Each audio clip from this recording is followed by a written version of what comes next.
or visit KoenigEquipment.com today. That's KOENIG Equipment.com. The forecast from the American Standard Cooling Weather Center. Sunny skies, slightly warmer temperatures, and breezy. Today's high 67, clear, quiet, and again cold overnight. A low down to 39. I'm Wish TV Storm Tracking meteorologist Marcus Bailey for 93 WIBC. 906, 47 and sunny downtown. I'm Kirk Darling on the level, on the go, and on WIBC.com.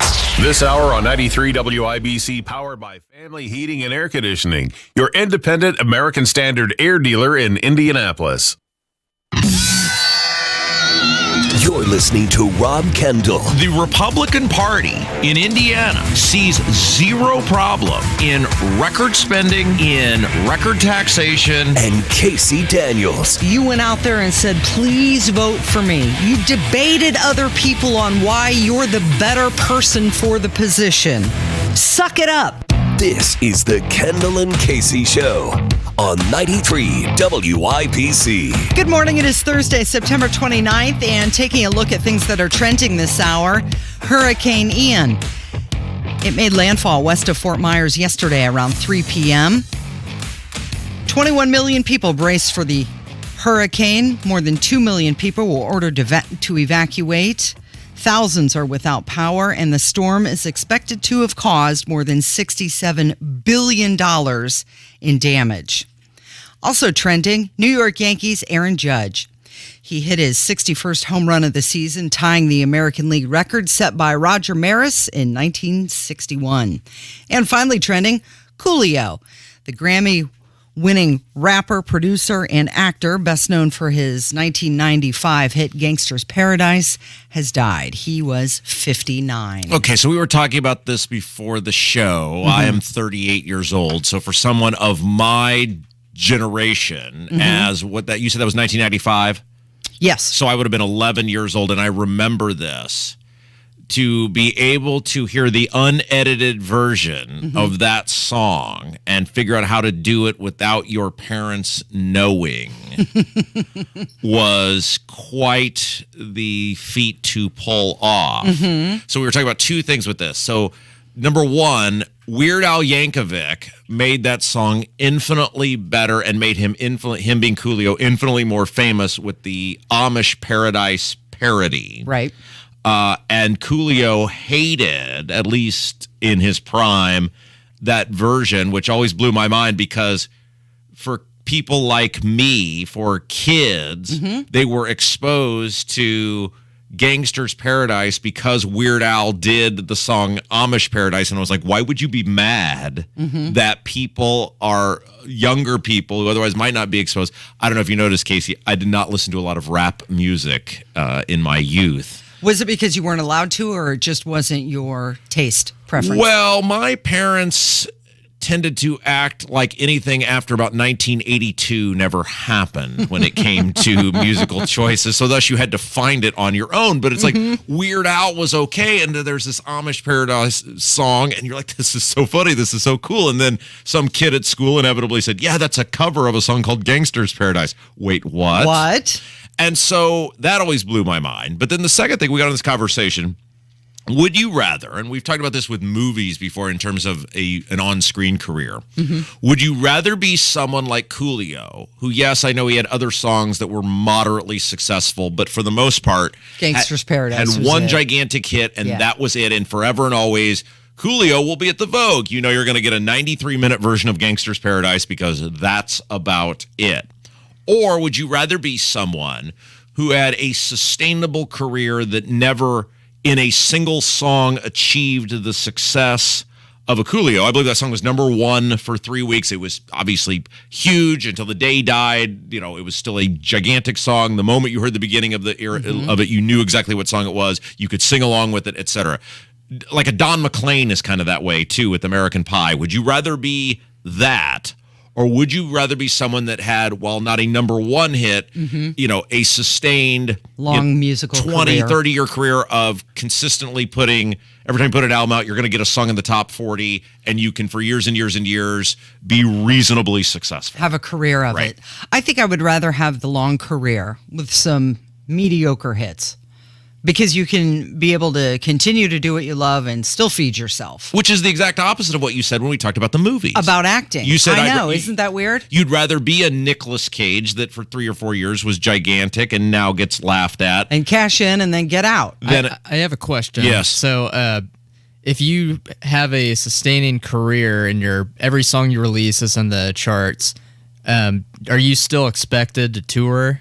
Yeah, I think you probably are. Yeah, I think they're all expected to tour. Yeah, true. That's how they make their money. I think that would be kind of tiring over time if you had to do a big tour like every other year or something like that. That's a great point, but it's also like, because I was trying to think of who would qualify under this. It's a lot easier to find these sort of niche actors that had these sustainable careers than say the artist, because it's very hard to get noticed unless you have a gargantuan hit. But there are these people out there. Like the name that came to mind for me was like a Warren Zevon. Like Warren Zevon, obviously Werewolves of London was his big hit, but it was never number one. It was never even close to number one. And yet he had a sustainable career of various places like the Mirage, where he could go sell out the Mirage for all these years. So would you rather have been, had that 20-year Warren Zevon-esque career, or would you rather be Coolio, where you had this one just catastrophic, super mega hit that lives in infamy forever, and then that's it? Yeah, I'd rather have the long list. Yeah, I think I would too. And that's coming from the musician. Yeah, Kevin's the most qualified. Yeah, it is living the dream to have a sustaining career in the music industry. Because it would have to get old, and Kevin, you as a musician would know this. By the way, everybody thought, surely they'll start with Joe Biden today. No. Coolio is a much bigger deal.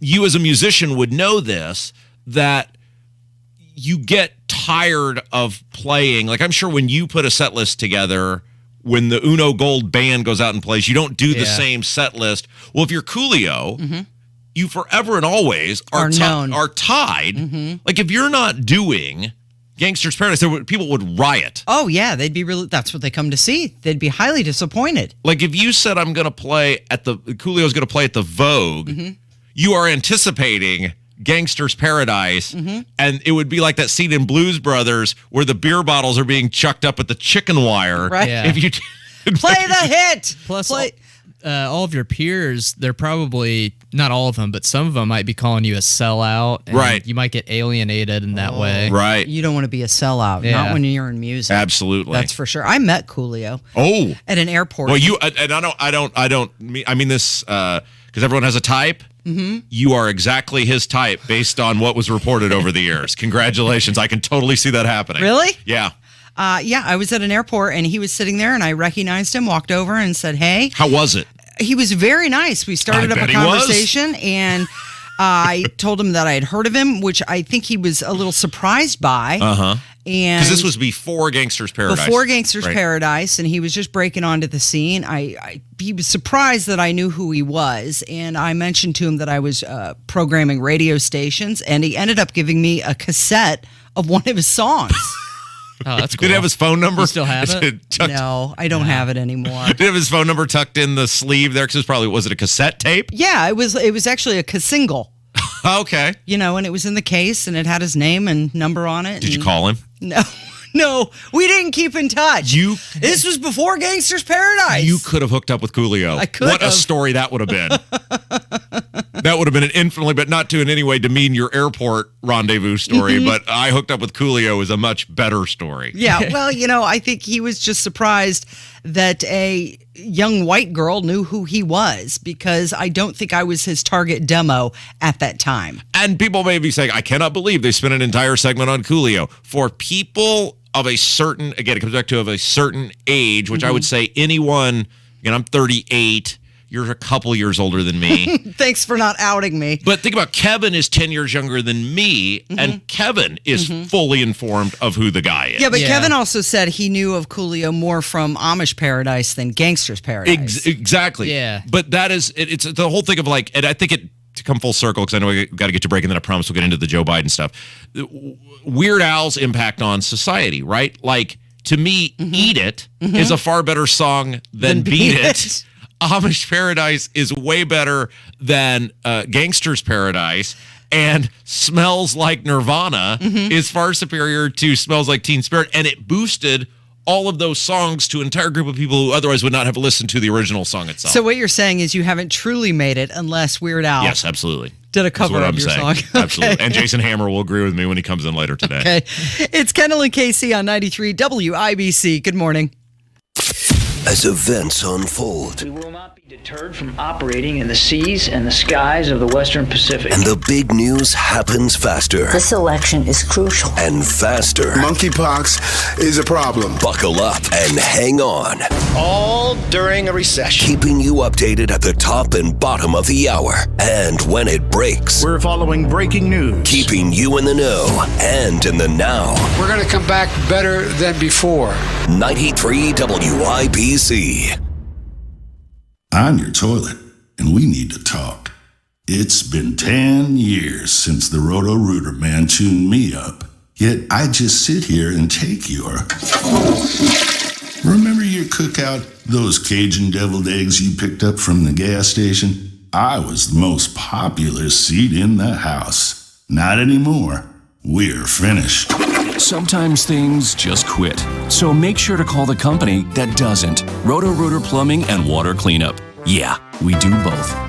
Hey, Pat Sullivan here, letting you know when you need plumbing help, call who I call, my friends at Hope Plumbing. Not only are they experts in their field who respect the true value of customer service, they also love giving back to this community, which is evident in their new referral program. If you refer a friend, Hope Plumbing will give you and the referral a $50 gift card to a local restaurant. Great plumbing and supporting local restaurants. For more information, visit hopeplumbing.com. Fall in Indy, and if you hate painting year after year, do what your neighbor Edwina did. She called Rhino Shield. So over the years, I've had to touch up the house. I just got to the point where I couldn't spend any more money on the outside of the house. And when I saw Rhino Shield, I thought that was the answer to my problem. And Rhino Shield's not paint. It's better. I'd had painters here before, and it was usually quite a disaster with them leaving their equipment here and picking up things in the yard.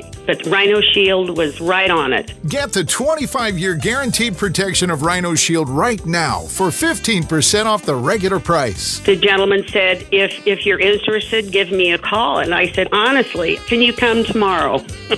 Here's owner Shane Smith. This offer is limited, so call me at 888-RHINO-41. That's 888-RHINO-41. Don't paint. Don't vinyl. Go Rhino. Don't paint, don't vinyl, go Rhino Shield. Never paint your house again. Rhino Shield. Tony Katz here with Ryan Kelly, the home loan expert, and people who own their home, even in this crazy market, still have an opportunity to reduce a lot of debt. How do they do it? Absolutely. Cash out refinance is the tool you use. Think about this. How much would your house sell for today? How much do you owe? The difference is your equity. And with a simple cash out refinance, we pull out that equity and give it to you at closing.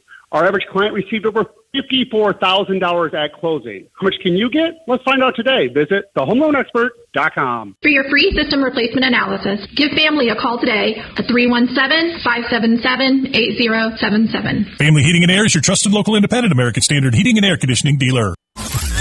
You're listening to Rob Kendall He's out of control. and Casey Daniels. Isn't she the best? On 93 WIBC. So President Biden once called himself a gaffe machine, and his latest slip-up is a whopper. He was speaking at the White House Conference on Hunger, Nutrition, and Health, and he tried to acknowledge the presence of Jackie Walorski, despite the fact that she had died in a car accident earlier in August. This is a level of ridiculous that even for Joe Biden, someone now must step in and say we've had enough here. We, thanks to creative jelly bean counting, were able to hide this guy in a basement and win an election. We have excused him and his gaffes, which have gotten progressively worse. I mean, we've excused them for basically 50 years, but the egregious, clearly deteriorating mental condition has been covered up, excused, laughed away for the past year, almost 2 years that he's been president. This is the end. This is a guy talking to a person who in a very high-profile fashion, passed away. It was the lead story on almost every national news outlet. It was a long-running story. There is no way you would say, I mean, there's no way a member of Congress dies and the president doesn't know about it, period. But it wasn't like, Fred had been sick for many, many years and tragically passed away and the president just forgot. Like there's no way any person with a firing synapse in their brain and in any shape, form, or fashion, their mental faculties are remotely together, are about to do what you're about to hear. Listen. And so many of you know so much about this as well, and you're committed. And I want to thank all of you here for including bipartisan elected officials like Representative Governor, Senator Braun, Senator Booker, Representative Jackie. Are you here? Where's Jackie? I didn't think she was going to be here to help make this. I didn't. I thought she was going to be here. Okay, and Tony was totally right on this, and I hate to give Tony Katz credit for anything, but he was totally right on this. Biden's mistake is that his mental faculties are such that he does not remember. He has clear memory issues, which is obvious, and he does not remember that this woman has passed away. Okay. The real mega issue, though, I mean, this is obviously a mega issue because this guy leads the free world and has the nuke codes and has to meet with other world leaders, et cetera. I mean, it's its own issue. But the real issue here is then the explain-a-spin-a-palooza that proceeds to happen afterwards, in which Corinne Jean-Pierre proceeds to gaslight and lie to society after random, confused, accidental acts of journalism break out. And she gets asked about this, obviously repeatedly, and listen to this explanation when she gets asked why Biden is asking where a dead woman is and why she's not here. Listen. Final one. What happened in the hunger event today? The president appeared to look around the room for an audience member, a member of Congress who passed away last month. He seemed to indicate she might be in the room. What happened? So the president was, as you all know, you guys were watching today's event, a very important event on food insecurity. The president was naming the congressional champions on this issue and was acknowledging her incredible work. He had already planned to welcome the Congresswoman's family to the White House on Friday. There will be a bill signing in her honor this coming Friday. So, of course, she was on his mind. She was of top of mind for the president. He very much looks forward to discussing her remarkable legacy of public service with them when he sees her family this coming Friday. He said, "Jackie, are you here? Where's Jackie? She must not be here." No, I totally understand. I just explained she was on top of mind. This wasn't what we were able to witness today, and what the president was able to lift up in this at this conference, at this event, was how her focus on wanting to. She's the exact opposite of top of mind. Right. Well, and it's like, okay, so my grandparents, who I loved more than life itself, are deceased. On what would be their birthdays, they are on my mind of I miss my grandparents. They both would have been 100 years old this year. I remember that. When the Chicago Cubs won the World Series, as my grandfather was a lifelong Chicago Cubs fan, he was on my mind. And then when I went to his grave and said, "Hey, they won the World Series," they were on top of mind. But I was fully aware that they are deceased, and I was not running around asking, where are my grandparents? Where are they? Same thing I was thinking of. I've lost my father, and he'll be top of mind, especially when I go visit my mom. But I don't go walking around looking for him. So that's really the exact opposite of top of mind. He was given a list of names to recognize, and he was just reading off the prompter. If he were a younger president, it's a misstep. It might be a late night joke. But this is a little more serious, especially when you have to consider that he's meeting with her family in just a few days. And if you're trying to champion someone who is no longer with us, like I think it was the intent, when that champion has passed, you would take special care. to memorialize it. Now, real quick, because I know we're going to get to a break, but the follow-up to this, because Karine Jean-Pierre clearly just pulling stuff out of her ass at this point, just making things up. Again, instead of just owning, hey, the president had a senior moment, he made an egregious mistake, we're terribly sorry, next topic. They can't do that because once you own it, then you finally admit to the world, this guy had lost his marbles a long time ago. So she gets asked, top of mind, WTF does that mean? And she keeps up the narrative. The same message. Listen. I wanted to return to this question of the Congresswoman, and I think we all totally get why she's top of mind. You've made that case pretty effectively. But I think the confusing part is why, if she and the family is top of mind, does the president think that she's living and in the room? I don't find that confusing. I mean, I think many people can speak to sometimes when you have someone top of mind, they're a top of mind, exactly that.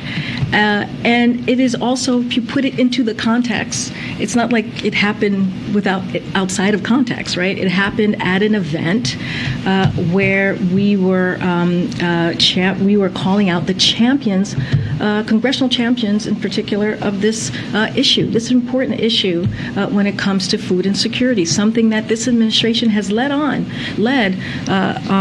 from the beginning of this administration, not just across the country, but also globally. You heard him talk about food insecurity last week at the UN and the investments that we have put forward as the United States of America in helping deal with that. Look, he was at an event, you all saw, you all watched, which is why you're asking the question, right, where he was calling out, again, congressional leaders, a bipartisan leadership that we have seen on this particular issue. And again, he's going to see her family in just 2 days. And she was on top of mind. I mean, that is not an unusual scenario there. This just shows how disconnected he is. You know, this is a member of his Congress during his administration. All right.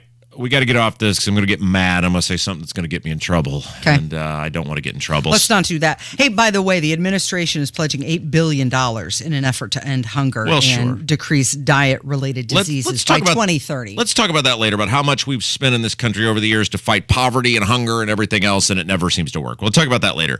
When we come back, Casey, the biggest story in Indiana politics in a very long time could be about to drop this week from Abdul Hakim Shabazz. Yeah. It involves the Indiana Secretary of State's race. Our old friend, the Cowardly Lion. I was going to say, is the Cowardly Lion going to come up? Diego Morales. So Abdul will join us to talk about that next. It's coming up from 93 WIBC.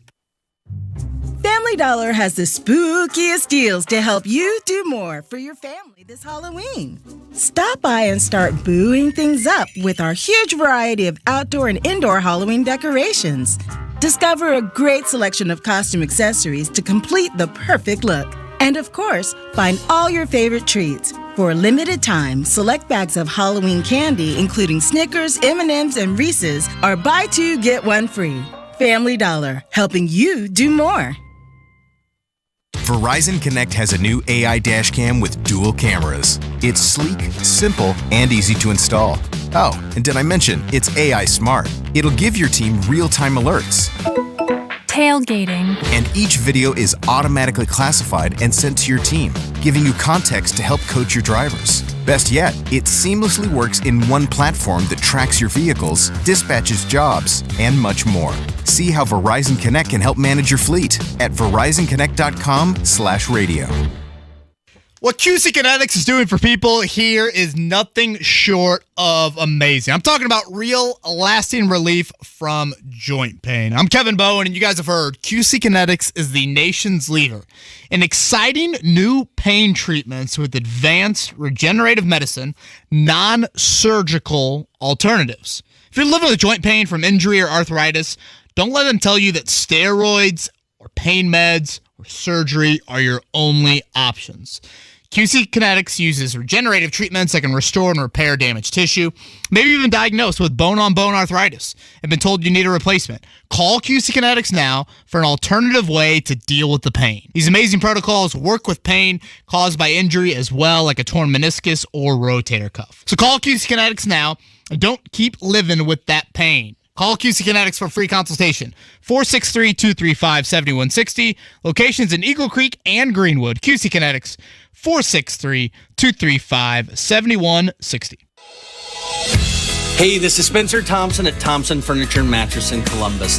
The Labor Day mattress sale on Tempur-Pedic and Stearns & Foster has been extended.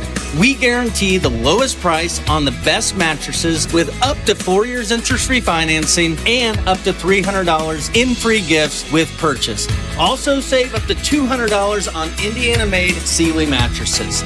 The sale ends Monday only at Thompson Furniture and Mattress in Columbus with free delivery. As a parent, you want the best education for your child.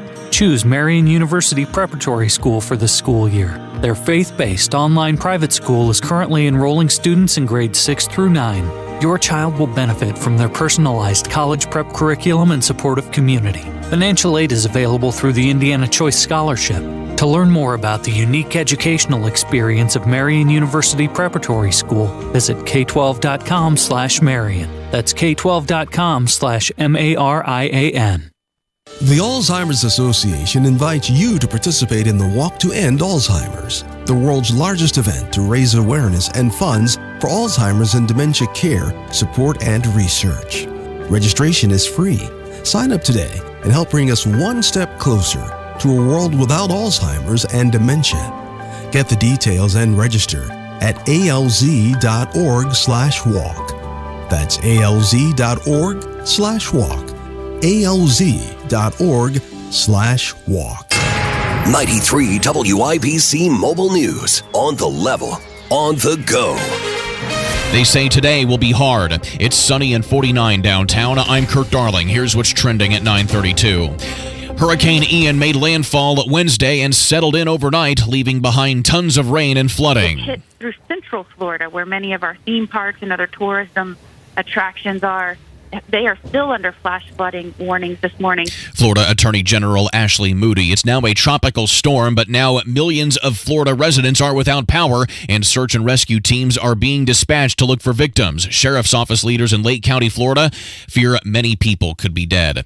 Russia likely to annex parts of Ukraine next week. Fox's Tanya J. Powers. The Kremlin isn't wasting any time incorporating 4 regions of Ukraine it claims overwhelmingly voted to join Russia. Kremlin spokesman Dmitry Peskov says Russian President Vladimir Putin will attend a ceremony tomorrow to officially fold in the areas which have come under Russian occupation since it invaded Ukraine in February. 5 days of Kremlin-orchestrated voting in the regions wrapped up on Tuesday. In New York, Tanya J. Powers, Fox News. And now the stock report. The major equity averages are in the red big time today. The Dow is down 211 to 29,539. The Nasdaq down 156 to 11,399. And the S&P 500 down 36 to 3,695. I'm Kurt Darling, on the level, on the go, and on WIBC.com. Chantilly engagement ring, Caspian sapphire and diamond wedding band, Venus ruby and diamond wedding band. You've got to come to Shane Company to see our uniquely designed rings. Our in-house design team travels the world for inspiration to bring you stunning new styles in every price range. Try on any ring, hold it in your hand and feel its weight. Look closely at it. You'll be amazed with the design and the details. A Shane Company ring looks gorgeous from every angle. Choose from a range of engagement ring styles, from timeless classic rings to decorative floral rings, in platinum, yellow gold, white gold, and our lovely signature shade of rose gold. You'll see our team's passion for beautiful design when you look at our wedding bands as well. The largest selection of high-quality bands for everyone and every budget. Your rings are a symbol of your everlasting love. Visit the store or shop online to find the perfect rings for you. Now you have a friend in the jewelry business. Shane Company and ShaneCo.com. You're listening to the Kendall and Casey Show on 93 WIBC. For your love, dear, I'll work for your love. 93 WIBC, it's Kendall and Casey Show. I'm Rob. Casey's here, and it's you. The one and only, he's an author, he's a broadcaster, he's a provocateur, the one and only Abdullah Keep Shabazz. How are you, my friend? Well, that provocateur label is probably going to be pretty apparent. Well, let's start the there, next couple shall of we? days. You put something out yesterday, I guess it's been a couple days ago now, that you had alluded to before, and apparently you're about to let the world know that our old pal, the old cowardly lion himself, Diego Morales, might have a Me Too problem. May have several Me Too problems. Still dotting the I's and crossing the T's on a lot of this. Because it's a story I've actually been working on since May. Because that's when I first heard the rumors started running around, so it took forever to find out, okay, who was it? Where did all these take place? So we're dotting the I's and crossing the T's, so it'll be out in the next cheat sheet, which I'm planning to, my goal is to release Saturday, but it could come earlier, it could come later, it just depends on how the parts sort of move and fit together. Now, this is why I like you, because you said I have this potential bombshell of a story, and why would I give it away to people for free? I'm going to force you to pay me money to hear what could be the biggest story this year in Indiana politics and government. Yeah, I'm still a business. I got club memberships to pay for across the street here. So how do we get a cheat sheet? Now, I, of course, have a cheat sheet subscription. By the way, I saw, you know how on Facebook you can go back in your memories? Yeah. I saw all the way back in 2013, I tagged you in a post yesterday that said, I love my cheat sheet subscription. It's the best $50 I spend all year. That was 9 years ago. How do people get a cheat sheet subscription? Just go to indiepolitics.org, and on the right side of the screen, you'll see a picture of me with a cigar, martini, and lifting up the Capitol Dome. And just click on there to subscribe. You can do it through PayPal, or you can email me and write me a check. It was $50 in 2013. Yeah, I think that's what it was. I don't think you've ever raised the rate on me. Is that the same price? The rent has not gone up. You're like Purdue. Yep. You're not raising the tuition. That's right. Okay, so let me ask you, Abdul, you alluded to not just one problem, but maybe a few, a couple, a handful. Yes, which doesn't really surprise me in the sense because usually when someone is accused of this type of behavior, it's never really just one incident. It's not just one off. It's when Curtis Hill had his issues, there were like 4 women. When Harvey Weinstein had his issues, there were like lots of women out there. And so far, there are at least 4 that I'm aware of right now. At least 4. But this is one of those things when somebody is coming out talking about this, they don't want to be the first. Right, and they're afraid of what? Retribution? That was always the tough part. Getting people to speak. First of all, getting them to speak at all, because for them it was very traumatized. Number 2, getting them to speak on the record as well. So that's why we said we're dotting some I's and crossing some T's just to make sure everything is lined up appropriately. And in a sense, to be fair to Mr. Morales. Now, once the story runs, Mr. Morales wants to talk to me, or his campaign staff wants to talk to me, I'll be more than happy to chat with them, even though they've made it abundantly clear they have no desire to speak to me whatsoever. Now, but somehow I think this will maybe change their minds. Now, Abdul is with us. We're talking about this big report that Abdul put out, or preview Abdul put out, that said he has Diego may have a Me Too problem. Diego has largely done this to himself, right? I mean, he's a guy who never should have been the nominee. The Republicans made an egregious mistake because they hated Holcomb so much, which I don't blame him for that. We all know I'd be right in the front of the line for that. But you and I were both trying to tell people at the time, if you want to get even with Holcomb, Diego's not the guy to do it with. No, and I had this conversation last Friday with a major Diego supporter here in town. Because he was getting mad at me for what I wrote about Diego and his military records. Like, don't get mad at me. Get mad at the candidate. Right. Because the candidate was never vetted, never went through, never did any sort of background check. Matter of fact, the first thing they should have done before Diego announced that he was going to run for Secretary of State was go spend the $10,000, find a donor, and do the background check. So that way you know what is in this person's background. So you got a response to everything. It's kind of like the movie Primary Colors. Yeah. With Bill Clinton, John Travolta's like, hey, why don't we do a background check on ourselves? That way we know what's out. That way we can respond accordingly. Then maybe somebody would have found, hey, he was fired twice or fired once, quit before he was fired the second time around, or he spent $43,000 on a vehicle, or he has problems with a military record. I mean, it's Diego is just a bad candidate. Number one, he wouldn't show up to the debate. That the Asian Bar Association. That's terrible, isn't it? That you did. You ever remember that where somebody just refused to show up? Well, Murdoch should have refused to show up. He'd be a U.S. Senator right now. But have you ever remember somebody just refusing to show up? It's one thing to not show up if you think you're ahead and you're so far ahead that's not an issue. But we got some polling coming out early next week that shows that may not necessarily be the case. So what happens next, Abdul, when everything is out there? and everybody sees what's going on, do they remove him as candidate? It's too late to remove him it's too late to take him off the ballot.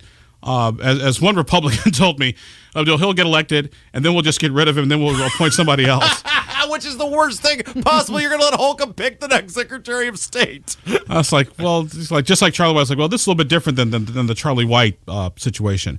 What I do think is those undecided Republicans are probably going to make or break Diego Morales. Is this a thing? Because when the Murdoch thing happened, it was so late he didn't lose that many. He lost enough that he lost. That Andy Horning was the nominee, I think, at the time, and he ended up with like over 7% of the vote, which was gargantuan for libertarians.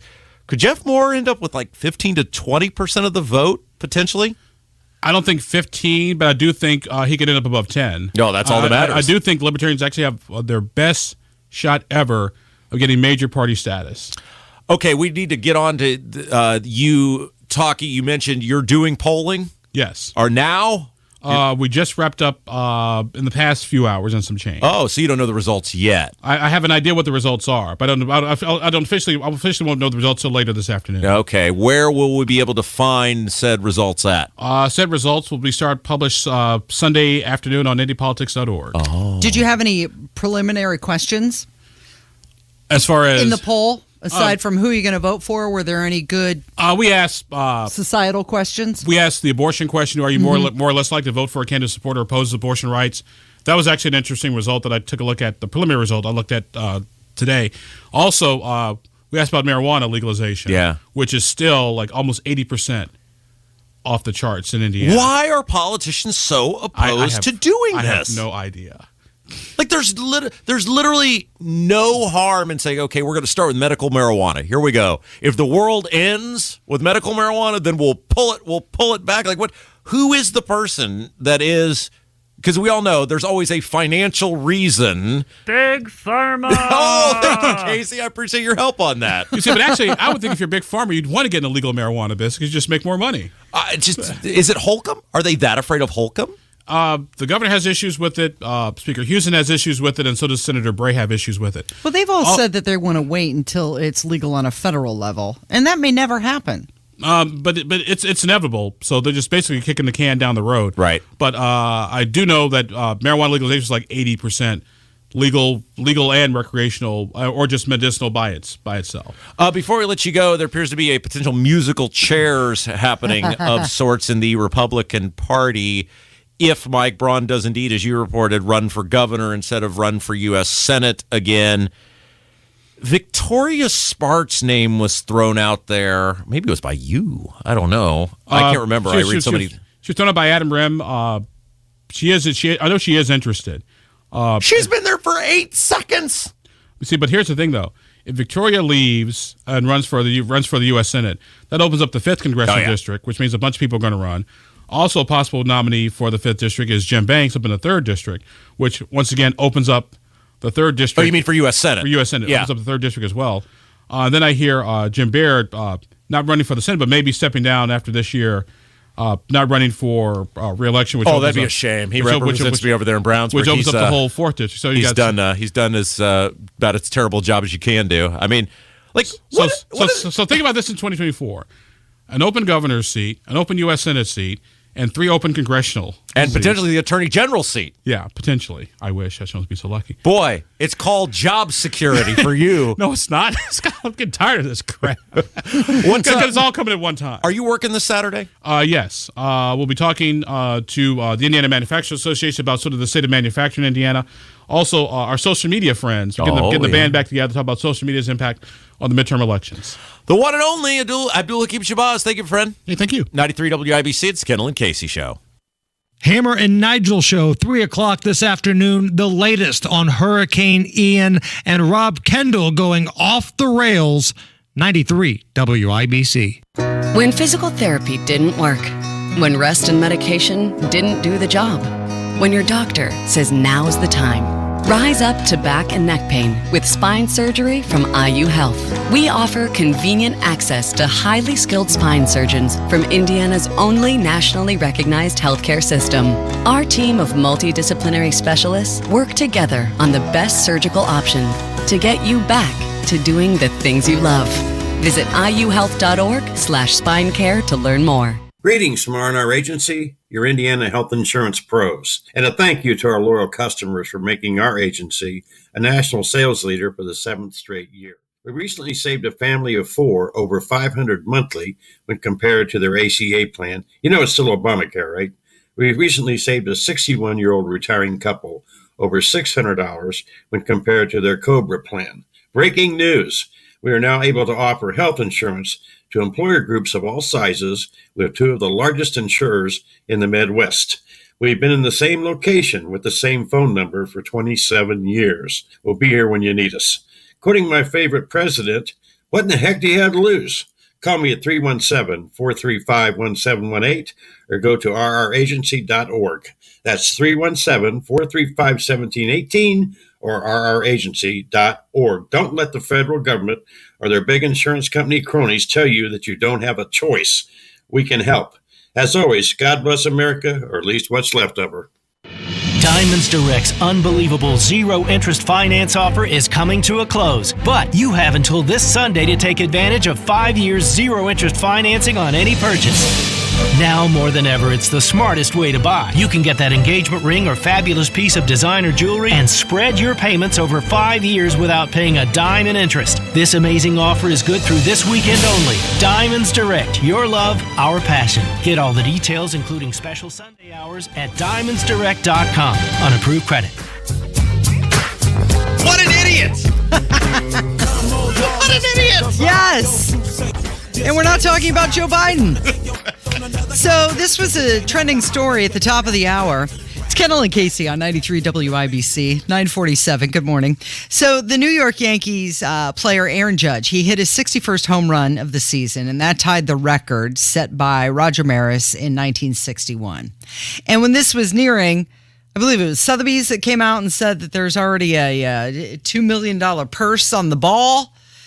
And the most notable takeaway from the game last night was that not a single fan from the thousands that were in attendance managed to come away with that historic home run ball. So did you see what happened? So Aaron Judge hits his 61st home run last night, which is too bad because everything is better if it happened in black and white. And now Roger Maris will no longer hold the solo single-season home run record. It doesn't matter what Sammy Sosa, Barry Bonds, or Mark McGwire did. Those are not real numbers.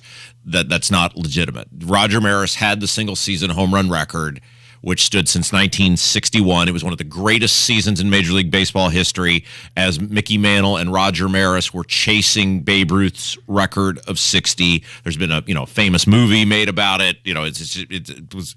Everything was right about society. America was still a better place. It was still a better time. Everything was in black and white. People cared more about baseball than football. Yeah, it was everything was good. And so I'm very sad to see the record go. However, so he hits the home run, and Aaron Judge is a right-hand hitter. So he hits in what would be the equivalent of golf, of a draw on the golf ball. So the ball is moving.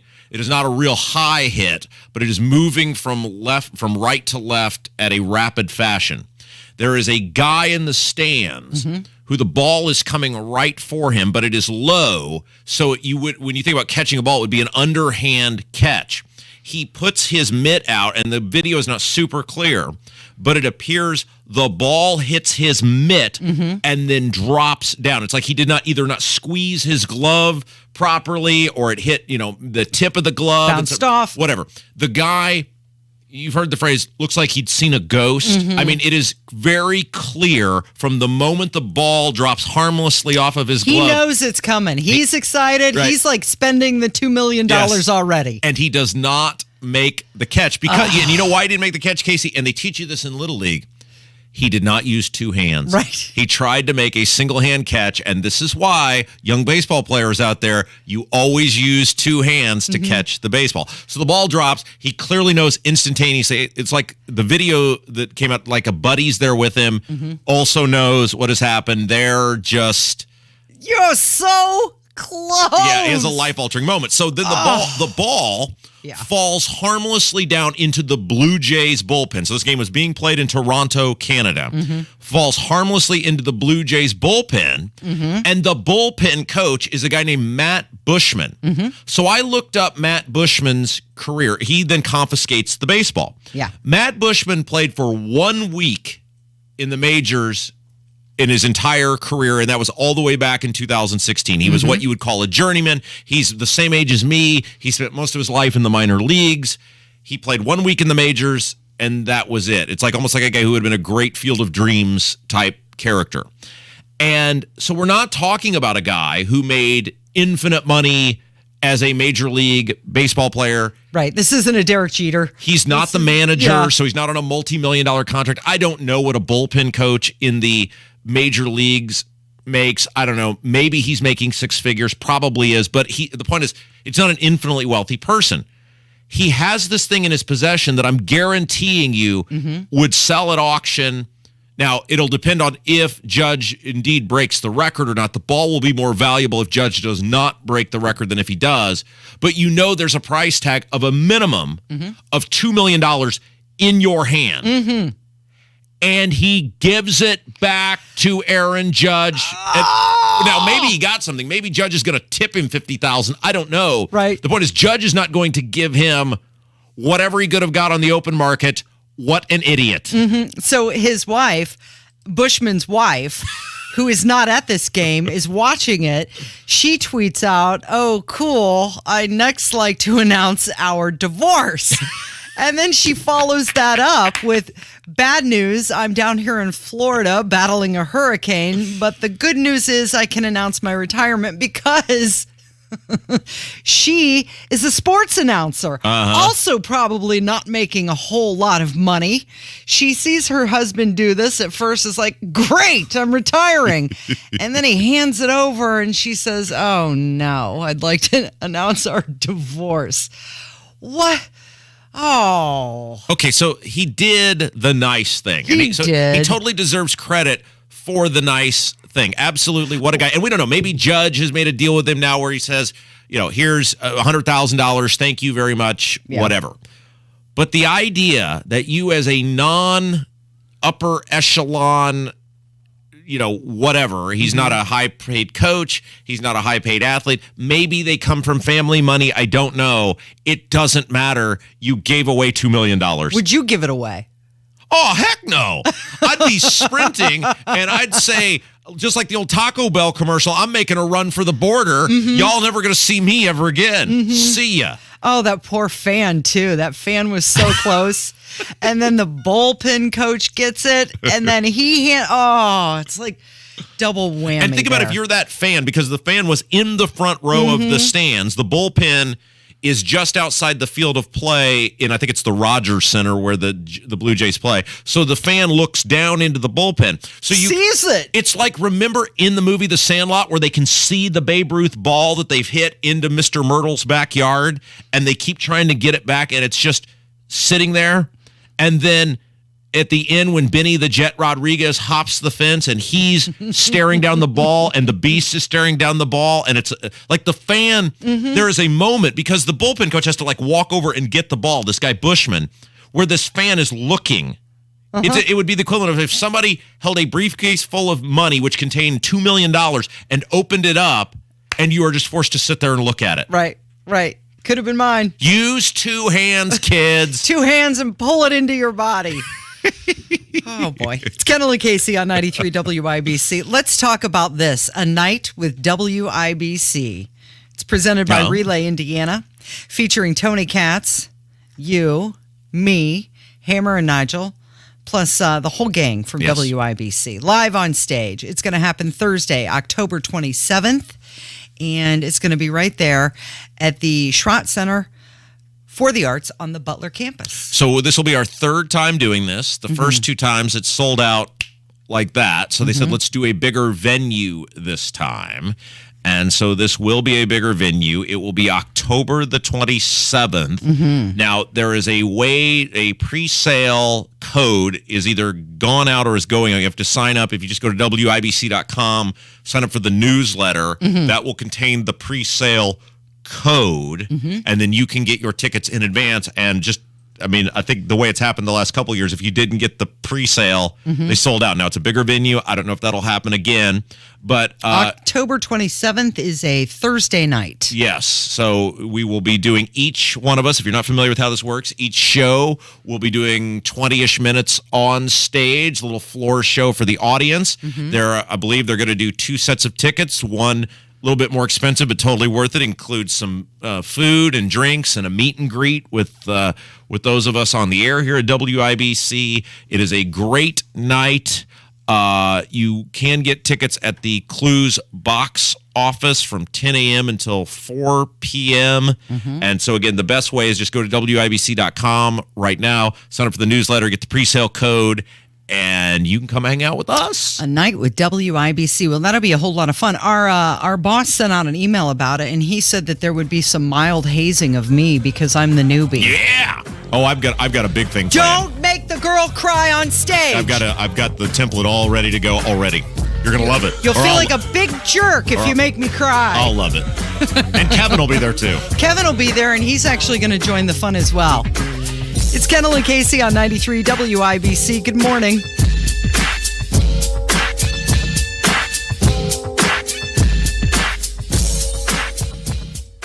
Nearly 90% of people that struggle with addiction don't get help. Don't wait until it's too late. With Landmark Recovery, you can overcome drug addiction and live a better life. Call Landmark Recovery at 866-LANDMARK or visit landmarkrecovery.com.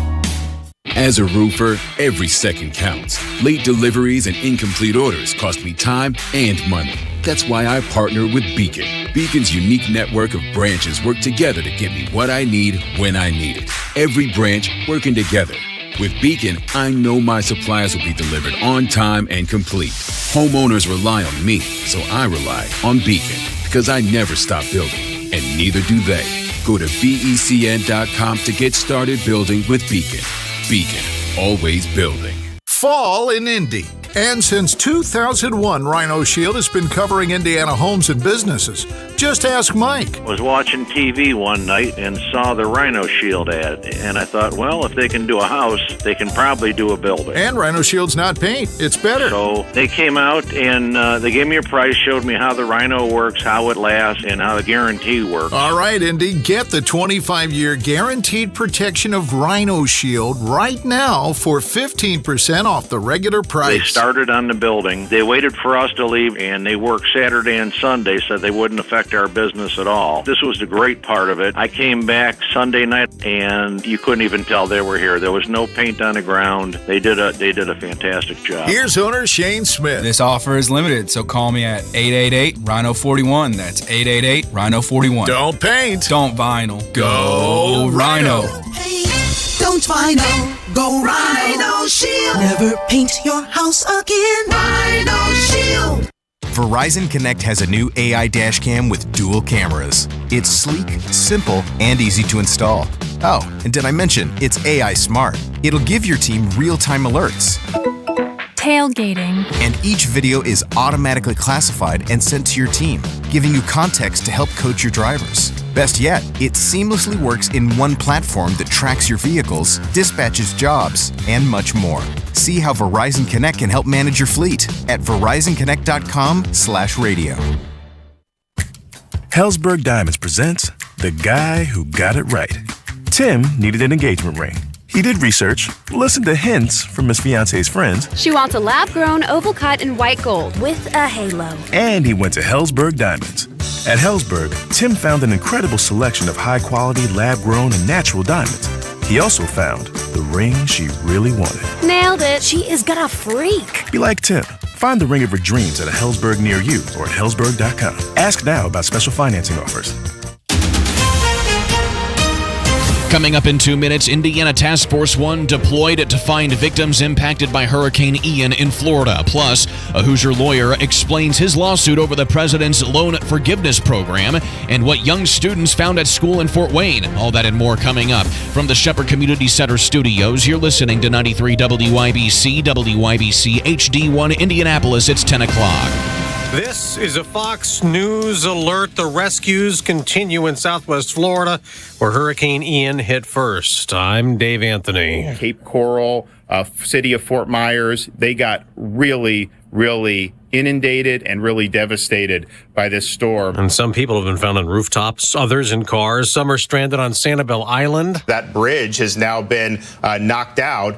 The only way to get there right now is through air operations. Governor Ron DeSantis says they cannot confirm a sheriff's estimate earlier that there were hundreds of deaths in Lee County. There were 911 calls for people saying, hey, the water is rising in my home. I'm going to go up in the attic, but I'm really worried. Of course, those folks are now going to be checked on. Just to the south in the Naples area, which was also badly flooded by Hurricane Ian, the storm surge. Collier County Emergency Services Director Dan Summers just told Fox people have died there, but is not confirming a number. We are still investigating, still researching, and certainly we're very concerned, but we're going to get that information out once the medical examiner releases that. Power is out to more than 2 million homes and businesses in Florida, where the damage extends far from that area. There's been flooding around Orlando, with more to come as Ian moves north now as a tropical storm. We still need to be vigilant across northeast Florida, into Georgia and the Carolinas. We're not out of the woods. We still have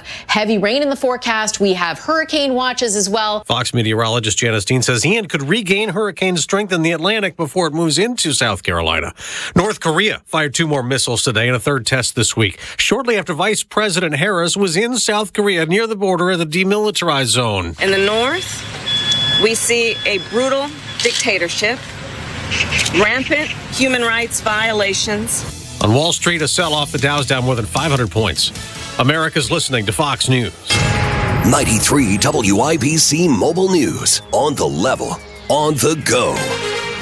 A helping hand in Florida. It's 52 and sunny downtown. I'm Kirk Darling for Window Nation. Here's what's trending at 10:02. Search and rescue experts from Indiana are always called upon to help when natural disasters hit. We're one of 28 federal urban search and rescue task forces. We can provide assistance with wide area search, searching in a water environment, searching in structural collapse, and safing those buildings, and trying to find people that may be injured or hurt. Gerald George, commander of Indiana's Task Force 1, which is in Florida now, helping people impacted by Hurricane Ian. The storm made landfall yesterday as a Category 4 storm. Since then, it's been downgraded to a tropical storm as it heads back out to sea. Severe flooding left behind in Florida by the storm. State police had been searching the Wabash River near Peru for 5 weeks. They say that search is over, though they are still not saying if that search was connected to the Delphi murder case. They are also not saying anything about finding anything. A Hoosier lawyer suing the government over President Biden's student loan forgiveness plan says the whole thing is unconstitutional. Lawmaking is reserved for Congress, and for good reason. Congress is actually forbidden from giving lawmaking powers to the executive because of that. Michael Poon talking to Wish TV. He's the lawyer for Frank Garrison, who is suing, saying that the plan will negatively impact what he owes on student loans, especially since that forgiveness will be taxable income as far as Indiana is concerned. Garrison says only Congress has the authority to cancel student debt. A gun found at a Fort Wayne school Wednesday. Donnie Burgess reports. First graders at Haley Elementary were playing at recess when they found a gun on the ground. They backed away and went to their teacher. Wayne TV reports the gun was brought to school by a student, but the reason why hasn't been revealed, nor how the gun got on the ground in the first place. The student will face consequences, says Fort Wayne Community Schools. Donnie Burgess, 93 WIBC Mobile News. The average price for gas in Indiana is back right at $4 a gallon today, says Gas Buddy. Low inventory of gas in the Midwest is the main reason for the spike, say experts. I'm Kirk Darling, on the level, on the go, and on WIBC.com. Hey, even if you're not a football fan, you're going to love halftime at Window Nation. Right now, score new windows for your home at half the price. Get 2 free windows with every 2 you buy with no payments until 2025. And at that rate, you could take it to the house, the whole house, and only pay for half. Window Nation's professional team has drawn up this winning game plan to save you money now and for many seasons ahead.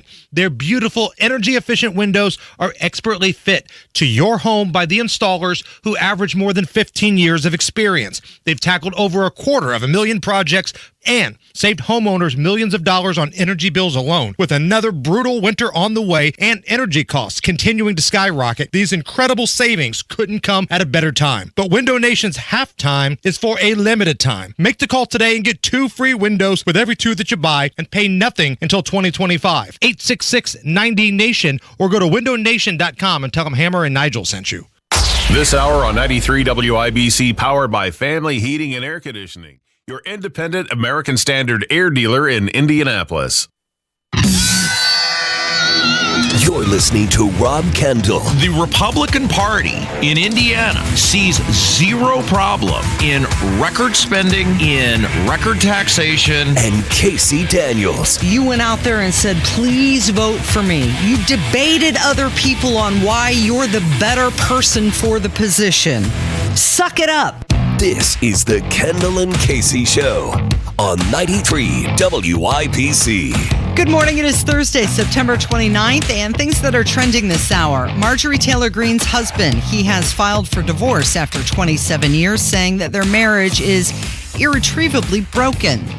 Also trending, Lizzo. She made history when she played a 200-year-old flute. The flute was owned by a former president, James Madison. She is the first and only person to play the flute. And finally trending, wake up. It's National Coffee Day, where you can get some free coffee today. Krispy Kreme. Receive a free iced or hot brewed coffee, no purchase necessary. Of course, if you are a rewards member, you'll receive a free donut. Also at Panera, free coffee all day long for parents and caregivers. And finally, at McDonald's, a free small coffee all day today. You've given up caffeine in the morning, haven't you? Yeah, pretty much. How's that working for you? That's fine. I have incredible stamina, and it's why, despite my advanced age, I look the way that I do. So I feel like there was a few days there where there was some getting used to. It's all right. I can force my body to do incredible things. Just ask many people over the years. Mm-hmm. Real quick, before we get into... Anyone in particular you want me to ask? Not on these airwaves. Okay.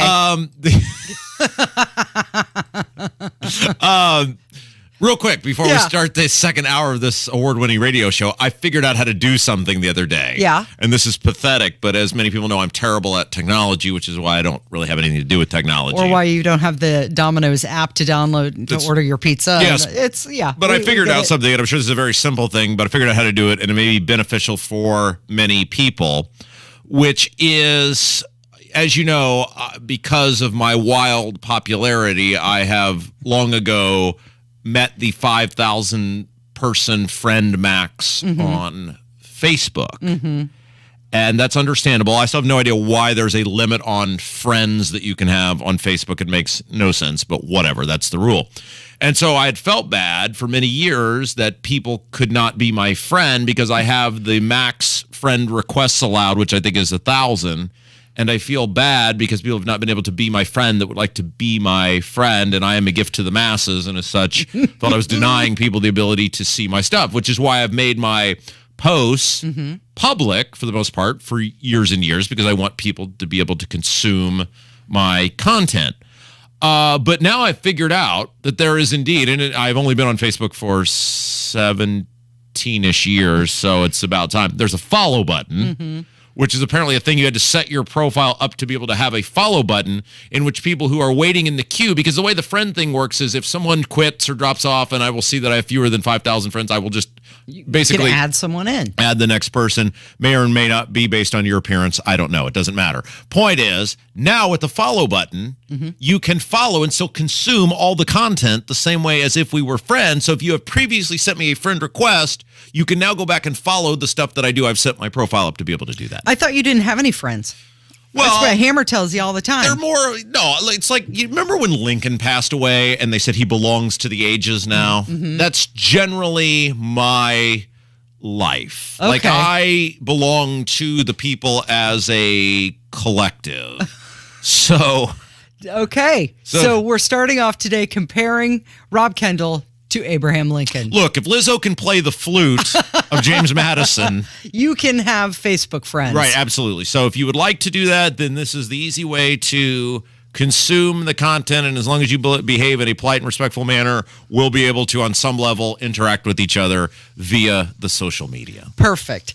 He's Rob Kendall. My name is Casey Daniels. It's 9 minutes after 10. And we started last hour with a clip of our president asking where a dead woman was. But this time, it's the first time in more than 50 years that the White House has hosted a hunger, nutrition, and health conference. Biden administration officials say they're working on a plan to reduce hunger and diet-related diseases by 2030. And this conference comes as food advocates say 1 in 6 Americans' access to nutritious food is either too expensive or too far away or possibly both. So the president was there and he was speaking and he, had another gaffe. This time as he was trying to introduce the agriculture secretary. So it's Tom Vilsack, who has been around since the earth was young. He is a very prominent politician. I think he's from Iowa. I think he was a former senator from Iowa. And this is, again, the same day, same event in which Joe Biden tried to talk to a dead woman on the stage. And I want you to listen to what he's about to say here. And again, you tell me if this sounds like a person who has all their faculties about them. Listen. You heard from Secretary Vilsack. Senator, excuse me, I haven't voted you. All kidding aside, he's doing a hell of a job. I'd like to play that again, and then let's try to work through all of the things that he said in that little 11-second clip that you would say, does this sound to you like a person who has all their faculties about them? Take a listen. You heard from Secretary Vilsack. Senator, excuse me, I haven't voted you. All kidding aside, he's doing a hell of a job. Okay, Senator, then Secretary. So that's fine. The first part of it's fine because it's if somebody's been something to you for years and years and years, I can understand, whatever. Fine.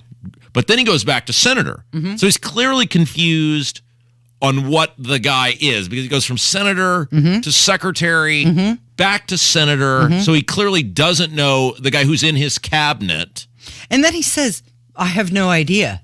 Yes. I have no idea. And then there's a bunch of inaudible mumbling where he's clearly trying to say words, but words are not coming out. So we have just laid out. Let's play it one more time just to make sure we have properly laid out what the people heard there. Take a listen.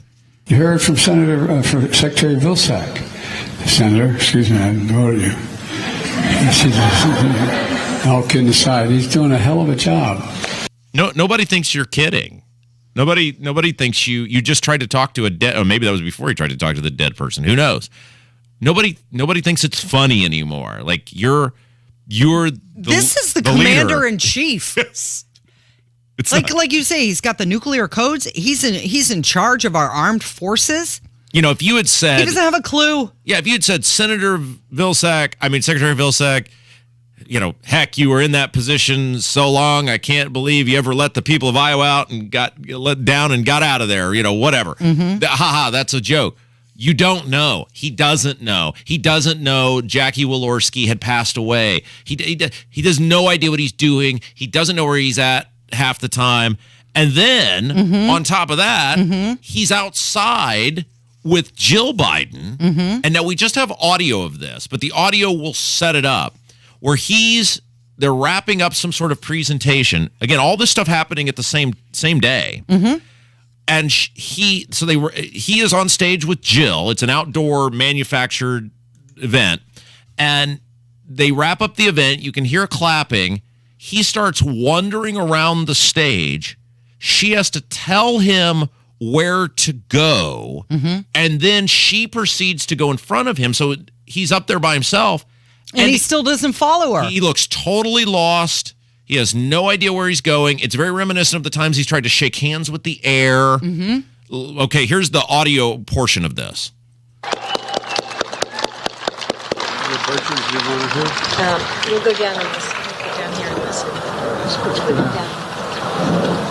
Okay, there you go. So he has no idea where to go. He asks her something like, where are we going? Right. And she's pointing to him, we're going to go down here and listen. Like, we're going to go sit in these seats in the front row and listen to the speakers next. He has no idea what's going on.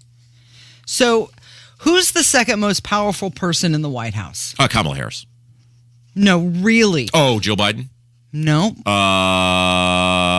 Would you say the chief of staff is typically... Ron Klain? Yeah. So is this really a de facto Ron Klain presidency? Well, that's a good point. It's a de facto someone presidency, and I think that's the more concerning thing is who calls the shots over there. Mm-hmm. And is Jill Biden covering up for him? Of course she is. She's his wife. She loves him. She's trying to protect him. She's basically taking the lead. And she was asked months ago about the role of the first lady, and she said, this isn't a 9-to-5 job. It's 24 hours a day. Yeah, especially when you're babysitting your husband and leading him, telling him where to go. Let's go sit down over there.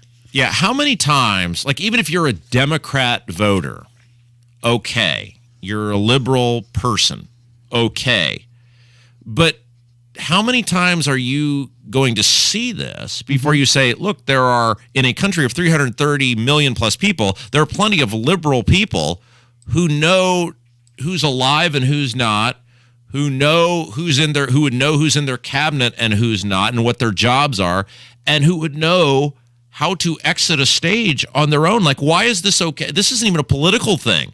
This is why is this okay for this person to continue to lead the free world? So according to an Issues and Insights poll that was released last month, 59% of the respondents were concerned about the president's mental health.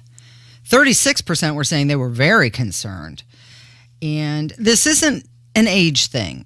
It's a mental capacity thing at this point. That's what happens when you just cover up all those lies for years and years and years. It's making his brain mushy, Rob.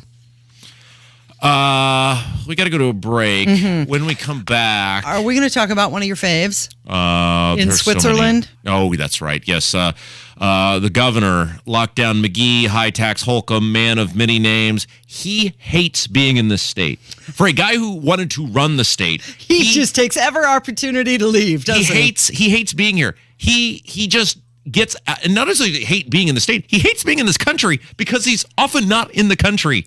And instead of doing actual governing here and helping people, he is totally obsessed with foreign businesses and foreign money coming into our state. It is a fetish, and somebody should really analyze him over this. Okay, so where is he now? We'll share it with you coming up from 93 WIBC. When traffic's a bear, is a beast. And now we have a crash southbound 69 and 96th Street. Traffic absolutely soul crushing. When you need to get from here, crashes on the east side, south side, to there, north side, crashes everywhere. An absolute car apocalypse today in the Circle City. Matt Bear. Delays, and when I say delays, I mean stop traffic continues to build. Mornings and afternoons. So you're going to want to change your reroute. In fact, I'll tell you right 93 now. WIBC.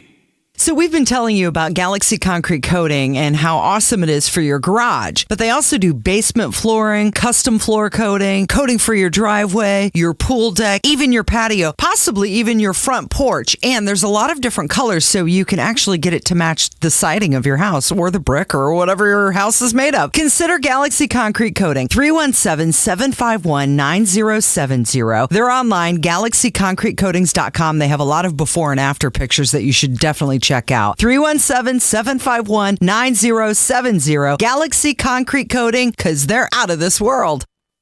Listen right here this weekend to Everyday Wealth with Soledad O'Brien and Gene Chatsky, presented by Edelman Financial Engines. For airtimes, visit everydaywealth.com.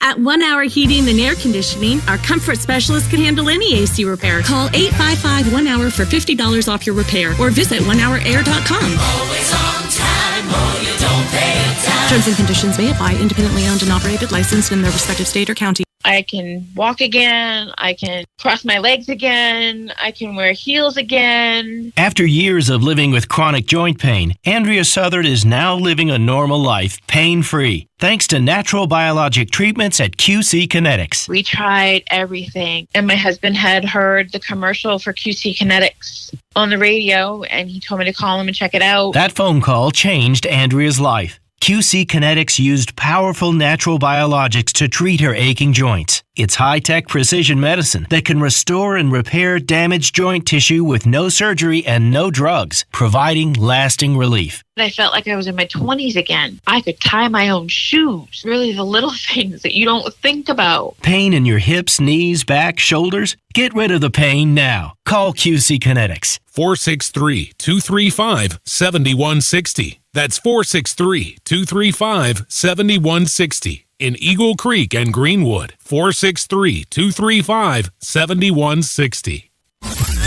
You're listening to Rob Kendall. Oh, he's mean. And Casey Daniels. She's kind, she's humble. On 93 WIBC. Thank you for listening this morning. And if you'd like to join us on YouTube, just type in Kendall and Casey, WIBC, into the YouTube search bar. We love all the happenings going on in the chat room. So Democrats' lead continues to shrink as the midterm election nears. And this is according to the latest poll. 45% of registered voters polled said that, it's Republicans' turn, up 2% from last week. So we were told a few weeks ago that we're falling in love with Joe Biden and the Democrats, but now this poll is saying, nope, not so fast. Well, and these national polls, and we do them just because, hey, we got 3 hours a day, we got to have something to talk about. It's mildly interesting and gives us a chuckle. But these national polls on who you would vote for, Republican or Democrat, are totally worthless because the congressional races are all that matter. Look, there are huge swaths of the country like California and New York and other liberal bastions, Massachusetts, et cetera, where 90% of the country, 90% of the district is going to vote for the Democrat. So, okay, but that doesn't mean anything in terms of, one seat, one vote. So I always laugh at this because normally these polls, and the Democrats lead in this one 2%, 45, 43. It's Politico morning consult poll. But I always laugh at these where it's like, they're almost always favor the Democrat when they do this because they skew Democrat. They weight heavy on Democrats. They're so often wrong on how great the Democrats are doing. And even in these, it's super close. There was a poll, and it was a couple days ago, so we didn't get to it, which showed in the swing districts, Republicans are up 21% on what they, the districts that could go either way. 21%. Those are the ones that matter. The 4th congressional district where I live does not matter. Jim Baird, despite being totally worthless, is going to be overwhelmingly reelected because he has an R next to his name. Andre Carson, very likely, even though Angela Grabowski is trying hard, this district, the 7th district, Marion County, so overwhelmingly Democrat, probably will easily be reelected.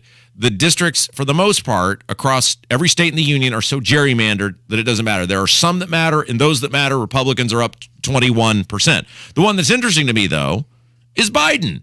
Because just last week, oh my gosh, everybody loves Biden. Right, and now his approval rating is slipping. Yes, he lost 5% in a week. He's back down to 41%, which is right where he's been almost the entire time.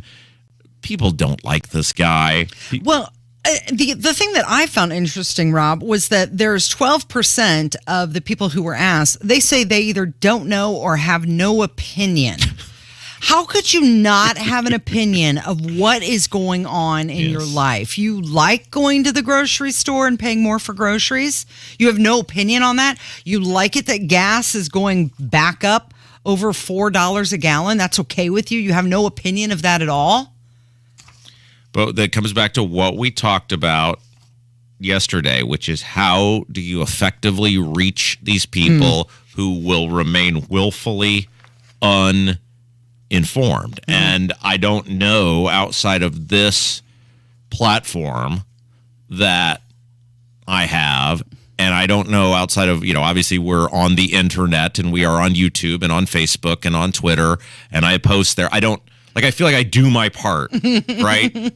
It was interesting. I was walking around yesterday, and I was thinking, should I, because I've done this in the past, should I go out locally and walk for some of these school board candidates?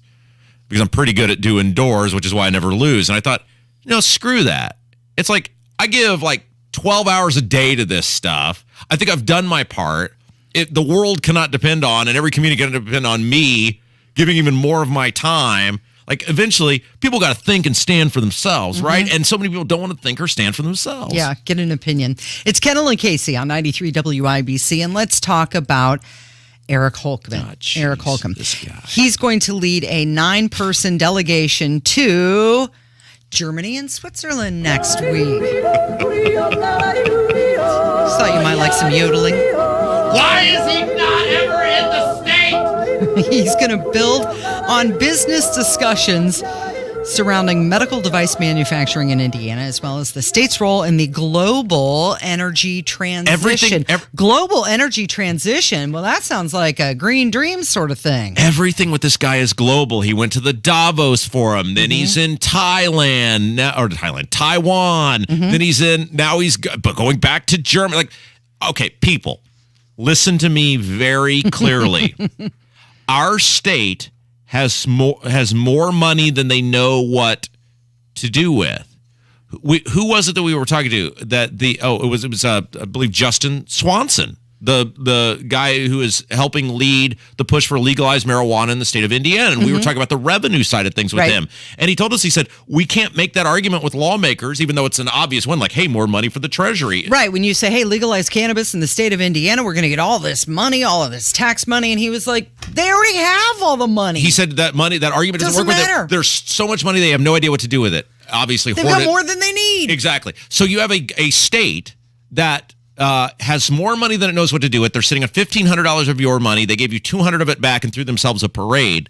And yet our governor, instead of being focused on improving the lives of Hoosiers, he has a weird fetish. Like, he needs to check himself into a clinic somewhere and seek a month of treatment or more for his obsession with foreign companies coming in to the state of Indiana, because that is where it is a bizarre fetish, is the word I keep going back to, that Eric Holcomb has with getting out of this state and bringing foreign companies into the state of Indiana rather than improving the lives of the people who are here. Hey, Kevin, can you hit that music bed again? Because I just, when I express this last thought, I just like the proper music underneath. So the trip begins Monday in Germany, and then he's going to go to Switzerland. Get some chocolate. It is his 13th international trip as governor and his third visit to both Germany and Switzerland. Well, he really likes it over there, doesn't he? It's Kendall and Casey on 93 WIBC. And coming up next, your voicemails. We're going to hear from you on 93 WIBC. The deals and specials are sizzling hot. It's the Central Indiana Gun and Knife Show this Saturday and Sunday at the Hancock County 4-H Fairgrounds in Greenfield. The best dealers in the region will be at the Central Indiana Gun and Knife Show. Just $5 for adults. Kids 12 and under get in free. Must be 18 or accompanied by an adult. Buy, sell, trade. This Saturday, 9 a.m. to 5 p.m. and Sunday, 9 a.m. to 3 p.m. at the Hancock County 4-H Fairgrounds in Greenfield. For more info, visit centralindianagunshows.com. The Dow, the S&P, and the NASDAQ are all dropping like a rock. And unfortunately, we could see even more losses in the months to come. But there is a way you could stop the bleeding. Learn how you could avoid losing another dime with your IRA and 401k. Capture the gains when the market goes up and get a 14% bonus on your retirement funds. It's Terry Stacy, and it doesn't get any better than that. Don't lose another dime with your IRA and 401k. Capture the gains when the market goes up and get a 14% bonus on your retirement funds. To learn more, call Bill Demery, my retirement guy, at 317-349-5212. Bill's helped my family, and he can help you too. Call 317-349-5212. 317-349-5212.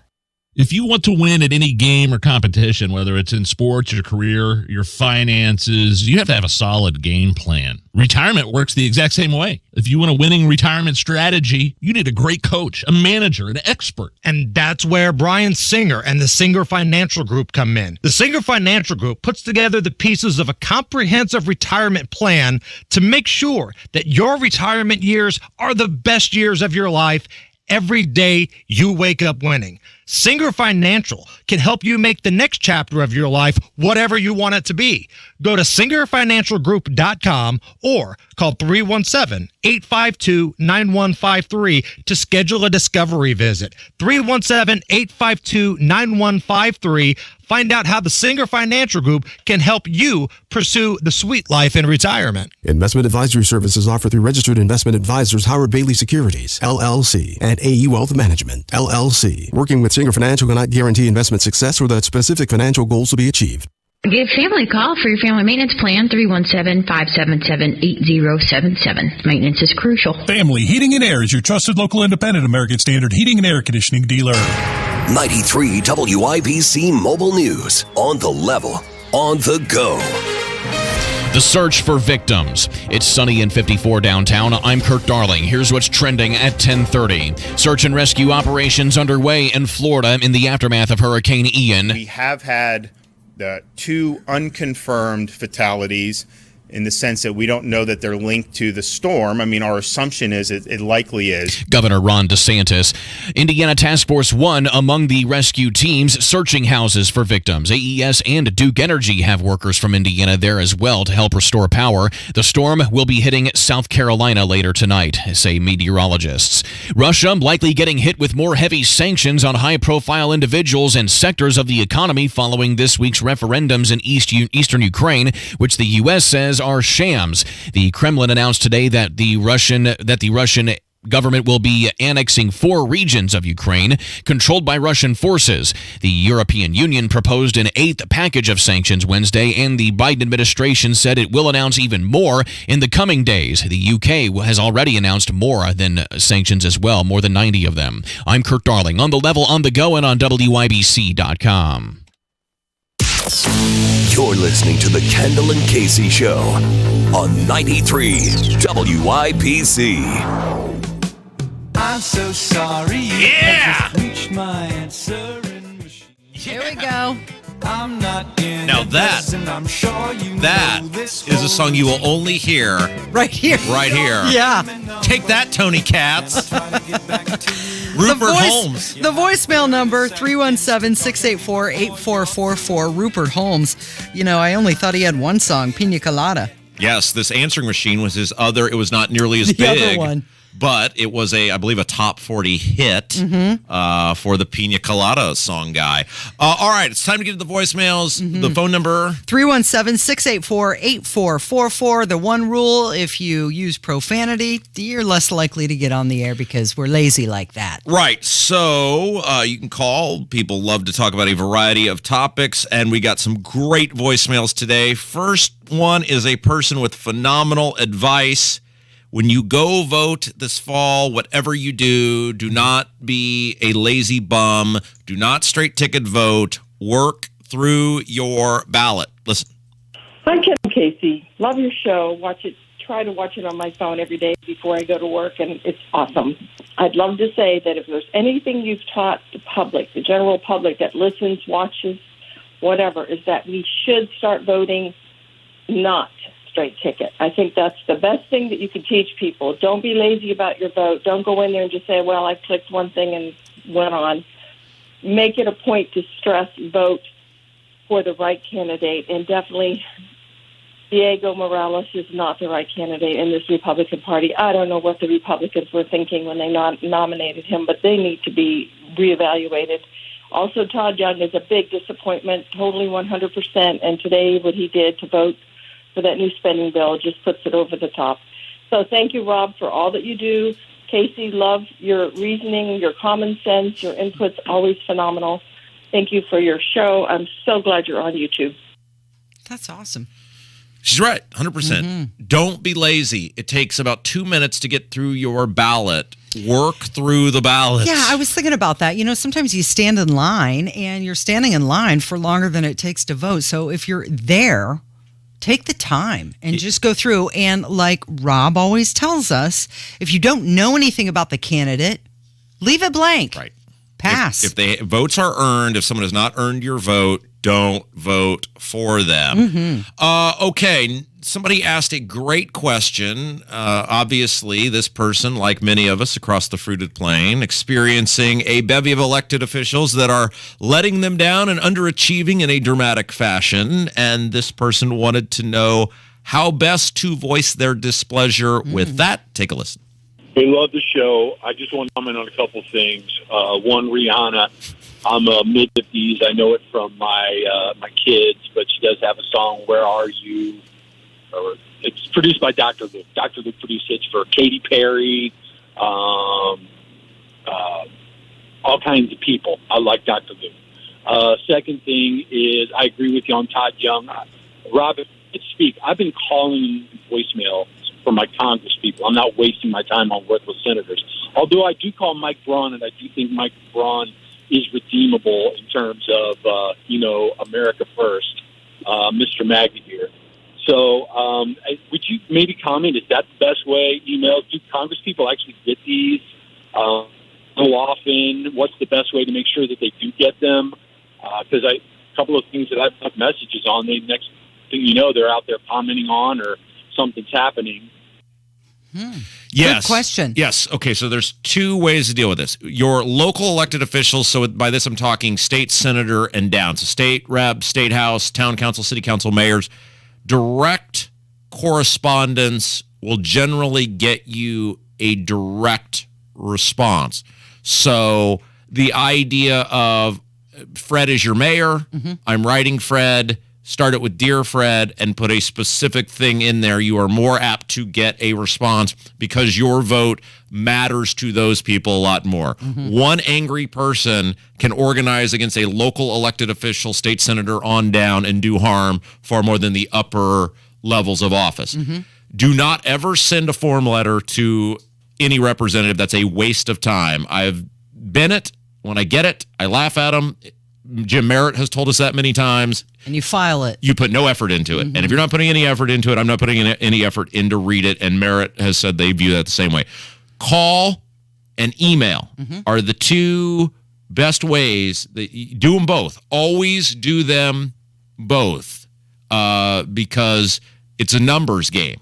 The same thing is true with your upper elected officials, senator, congressperson, but they're not. Like, Todd Young is not reading your emails. Somebody in his office might. Someone like Evil Igor, his awful, terrible assistant who's very mean to me at the Stacks Pancake House, will read it, and it's a numbers game. Again, don't form letter it, but it's a numbers game. And when this guy talks about responding, there's a good chance if they're getting an overwhelming number on the side that you're on, they're going to instantly respond to that. And again, the call and the email, because it's a numbers game. Okay, we got a phone call, we got an email, we got a phone call, we got an email. These people move with the wind, so whatever the number is where they're most apt to move to. Or you could just go to the Stacks Pancake House and be treated very rudely by the representative or senator in question. Well, and then another thing to add is they are not like you, where hate mail goes to the front of the line. Right. You have to be respectful because that's going to get their attention. Right. I send well thought out and reason. Yes, I send letters to my representatives, and I know that they will be ignored in the order in which they are received because they know who I am. But I do it generally to just ruin their day. Okay. Casey, we got a phone call about something that I had no idea had even happened in American history. And this blew my mind, and I looked it up, and it is totally 100% a thing that absolutely did happen. It was known as Executive Order 6102. I was listening to this voicemail, and I said, there's no way this happened, but it totally did. And it relates to the digital currency. We were talking about the digital currency yesterday. And the digital dollar. Right. And the idea that the Federal Reserve is beginning to explore, along with the U.S. Congress, the idea of the digital dollar and what a catastrophic disaster that will be if it's implemented. And this lady called, and this is the best thing I could play for our audience to tell people what will happen if that happens. Listen to this. Hi, Rob and Casey. I just was listening to your show, and you were talking about digital currency through the central bank, and I wanted to share a piece of history with you. My father, who is long deceased, used to work for a company in Connecticut that used to make metal things, including metal statues, metal keys, etc. They made the metal keys that banks used for safety deposit boxes. Back in the 1930s, I want to say, when the government was trying to have everybody turn in their gold and replace it with paper, a lot of people did not trust the government. And so they took their gold, and what they did is they put it in the safety deposit boxes in various banks. Some people buried their gold, etc.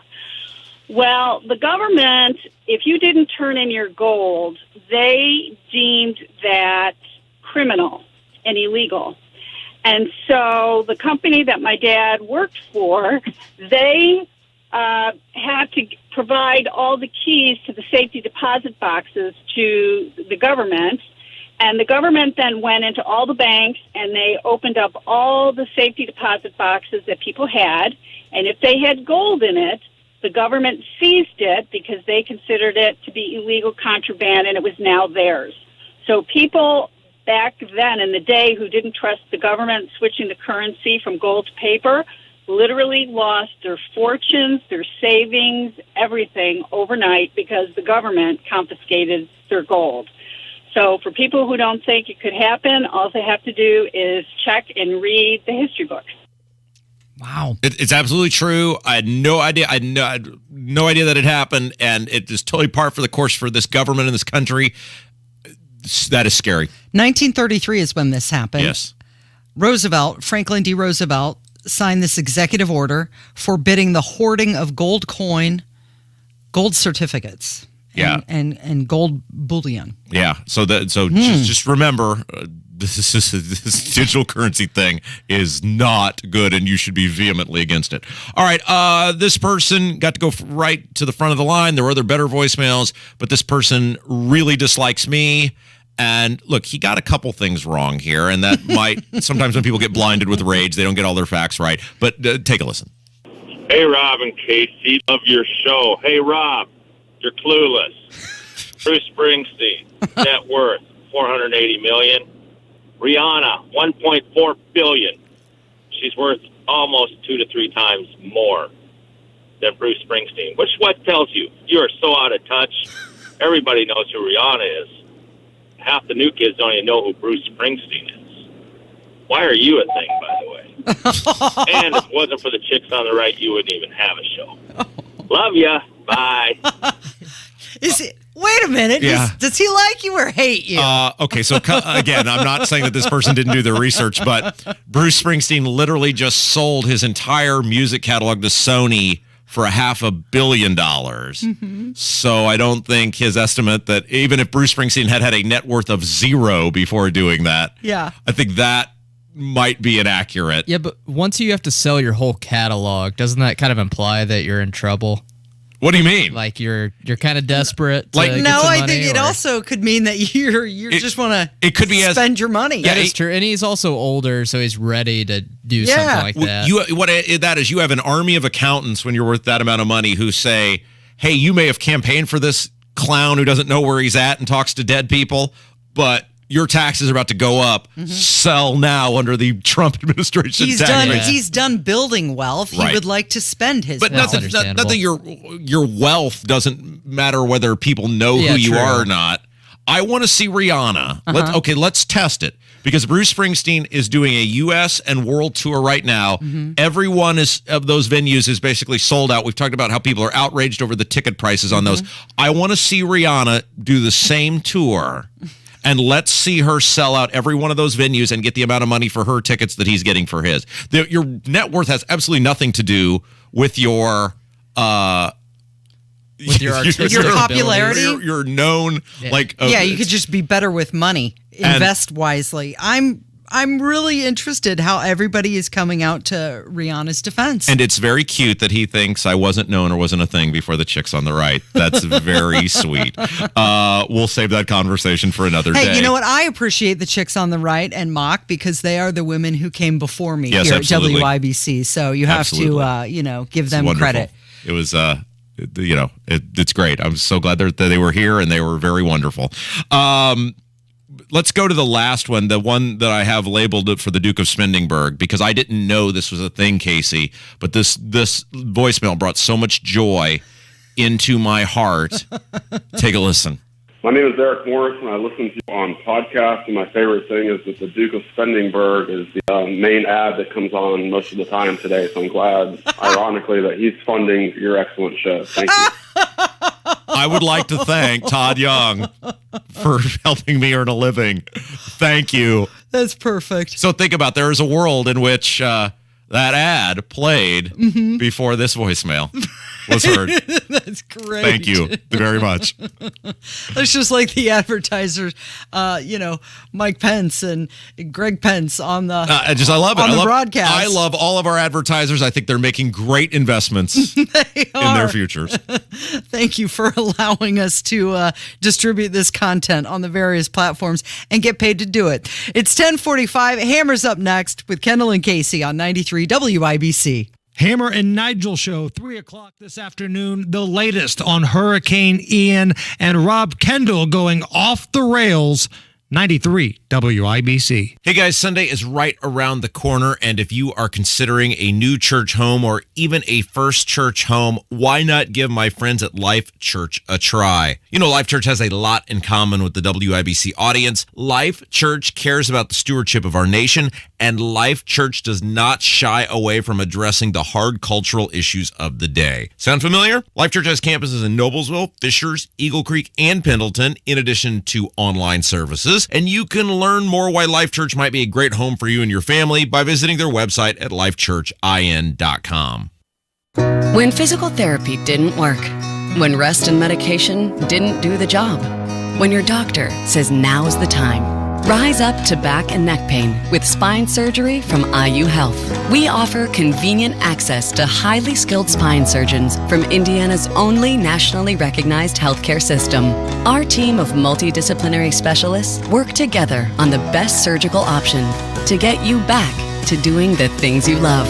Visit iuhealth.org/spine care to learn more. Tony Katz here with Ryan Kelly, the home loan expert. And with all the madness in the market, Ryan, is this the right time to be buying a house? Absolutely. In fact, I would say now is the perfect time to buy a house. You want to own it. You're going to want to get into something that you're going to have for a long time. And although rates might be a little higher today, home prices are significantly lower. So it just makes sense. And we can always refinance that loan down the road when rates do drop again. So if you've been thinking about buying a house, maybe you got some questions? Let's talk. Visit thehomeloanexpert.com. Inflating prices aren't stopping anytime soon, and that kitchen or bath remodel you've been thinking about, if you wait any longer, it's just going to get more and more expensive. You need to be planning right now. Tony Katz for Boer Remodeling. Get in touch with Boer now to get on the schedule for 2023 and avoid some of those price increases. Boer Remodeling aims to be the finest remodeler in Central Indiana with the best materials and most skilled craftsmen. They'll guide you through the entire process to make your vision come to life. Boer Remodeling, BOOHER. Talk to BoerRemodeling.com to set up your free consultation.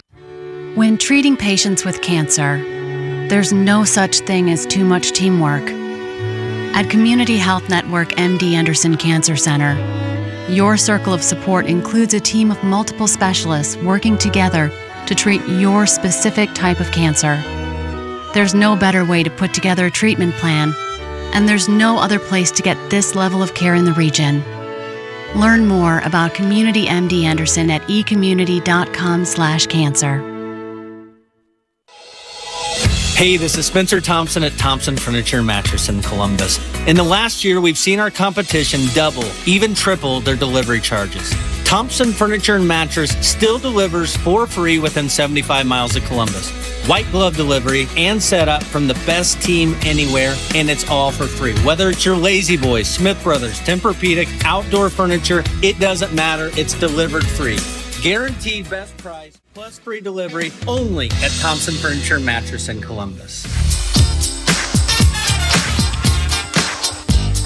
10:48, it's Kendall and Casey on 93 WIBC, and Hammer's joining us in the studio. And you got a birthday coming up on Sunday. That's fantastic. Yeah, the big 4-5 on Sunday.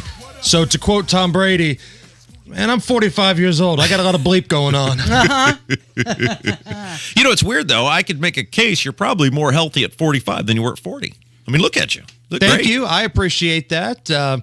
Even though we're not doing the weigh-in anymore, I still am trying to do the right thing and keep it off. And forgive me because I'm fighting a sneeze off right now. But yeah, it's been, I feel better. I'm sleeping better. I'm not up till 2 o'clock in the morning anymore. I'm trying to take better care of myself. So that's a lifestyle change you've made. I mean, I'm up till midnight or 1. You think it'll stick? Usually there's, West Coast gambling going on, gambling ramifications. So before we go into, he's a real health nut. Yeah, I'm staying up till 1 o'clock in the morning watching the end of some Pac-12 game. But now you don't have heartburn this time. Right, exactly. What are you doing for your birthday? What does Jason Hammer do on his birthday? That we can broadcast. Oh, well, I can bring it all together. I'll be on Wish TV hosting all Indiana bets from noon till 1, taking you right up to the NFL kickoff. That's Sunday. Sunday, yes. And, man, last Sunday we had a day. I went about 90% on the NFL picks last weekend. We took a no-hitter into Monday, basically. Yeah. And you talked about it, and that was your problem. Right. You jinxed yourself. I totally knew it. But yeah, so we got the college show on Saturday from 11 to noon, taking you right up to kickoff. And then the next day, when NFL games kick off at 1, we take you noon to 1. I feel bad for you because you have to spend your birthday with Scott Long. But there is an awesome, fully stocked bar of top shelf booze. That is true. You know that. You were there. You were there. Did you get some powder? I have not gotten powder yet. So Casey was very adamant that I'm glowing too much. I wasn't adamant. I was just trying to give you some. You grabbed me by the shirt collar and said, listen, you look like a clown. Listen, put some damn powder on, put some makeup on, or you're not a serious human. No, I said, I'm telling you with the love and respect that the place that it's coming from, but you're a little shiny. But the thing is, with our show, we want it to be the opposite of every other show, right? No matter how much weight I lose, I'm not going to look like Phil Sanchez. Right. So what we can do, though, is eat and booze and trash talk and have a heck of a time. And so far, so good. Speaking of Sanchez, he does this weird thing where he gives people autographed photos of himself. Like for presents? Yeah. You have one. It was kind of a joke from back in the day because we do a hit with Wish TV every day. We do a scaled down version of Is This Anything? Yeah. And I told Phil, I need one of your world famous autograph prop pictures. Yeah. So I told him what to write on it. So we had it and we used it for a skit and a bit. But he gives this like to people as real sort of gifts, I gather. Like people in the Wish TV, whether they want them or not. I don't think anybody's ever asked for one. That's what happens when you're likable. People want your autograph. You give people autograph photos of yourself without them asking for it? Well, they want My those. favorite thing at Wish TV, and this is a true story, is when you're in like the producer's room and you're chatting about, what you want to do on the show today. You're going over the rundown. Before you make your way to the studio, there's a big picture of Phil Sanchez, and it's like the play like a champion sign. Yeah, you get hit a that touch on your Phil way in. Sanchez There you on go. your way to the studio. Hurricane ongoing. You love this stuff. You would love to be down there, I assume. I would. When did was this your whole life you wanted to be a weather person? Yeah, really, up until I got to college. And I was doing TV weather for the Ball State thing, and I was also doing radio. And were you there when Boom Goes the Dynamite guy was there? No, he came substantially after me. I think our pal Marcus Bailey was there, though. Oh, really? I think. Back when he had hair? Back when he had hair. Wish TV's Marcus Bailey was a part of that crew that had Boom Goes the Dynamite. But yeah, I started doing weather and radio, and I just thought radio had more creativity, and boy, did I make a bad decision. Yeah. I've left a lot of money on the table, Casey. Yeah, but you probably had more fun. Oh, that's the thing. Like, I've never worked a day in my life doing this because I love what I do. It's so fun. But now I've been told by your son that this might be something he wants to do. Yeah, so the boy wonder. Hammer the younger. Right. He's thinking about it. He's weighing his options. He's going to be like Tommy Callahan. He's going to go into the family business. Right. You were there. I'll have a heart attack, and he'll have to take over the show with Nigel. He commented that he might want to do TV. Yeah. The weather on TV. Well, he's much better looking than I am, so he's got a better chance to be on television than I And do. younger, too. What is the allure? So I was watching, I don't have cable, but I went over to my dad's yesterday and he had it on because he loves this stuff. And what's the guy that wears the helmet and is like out in the middle of it? Oh, Jim Cantori. Yeah, he was out there and like looked like he was in like a parking garage somewhere as the wind is whipping past. And he said something like, yeah, we were going to be out there in it, but, a stop sign went flying by earlier. And I thought, why would you want to do this to yourself? I mean, it's just like the adrenaline rush, right? Like, why would you be an IndyCar driver? You're going to go 240 miles an hour on a straightaway this close to the ground with other people doing the same thing near you. Why would you do that? It's what you like. It's kind of the adrenaline rush of it. And if you're a weather nerd, if you're into patterns and maps and all that kind of stuff, this is like the Super Bowl. Mm-hmm. You want to be there for it. The Waffle House Index. Have you heard of that? Yes. This is a real thing. The what? The Waffle House Index. Yeah. They actually closed a lot yesterday in Florida. So there's this thing. It's an informal metric. It's the Waffle House Index. It determines how big a storm is going to be or how much assistance an area is going to need based on if the Waffle House stays open or closed. Long story short, when the Waffle House closes, run. Yeah. Yeah. When you see a Waffle House close, you better run because it's about to go down. You ever think about, speaking of Waffle Houses, like look back on your life, and you've done this as a man who's lost a great deal of weight, all the egregious things you put into your body over the years and how amazing it is that you're even still alive.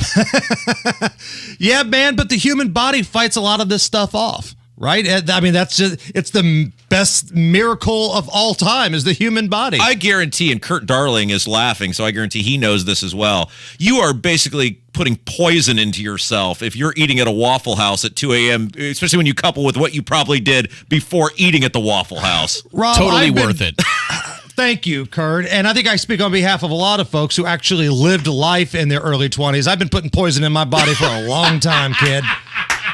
From the fake ID days to the real ID days, there's a lot of stuff that's been going on to this $1 million machine. You got something exciting coming up this afternoon? I mean, we're not quite ready for a break yet, but what's coming up on the Hammer and Nigel show? Well, I'm calling this Bring the Heat Thursday today because not only are you, Rob, going to come by and go completely off the rails like you normally do, we've got the FOP president, Rick Snyder, coming on. That's, he's fired up these days. He is really fired up about this prosecutor's race here in Marion County. And, of course, the FOP had a vote of no confidence on the incumbent, Ryan She got Mears. any shot? It doesn't seem like she's getting a lot of traction, though, which blows my mind because Mears is terrible. She's got a shot. If any Republican has a shot, it's her.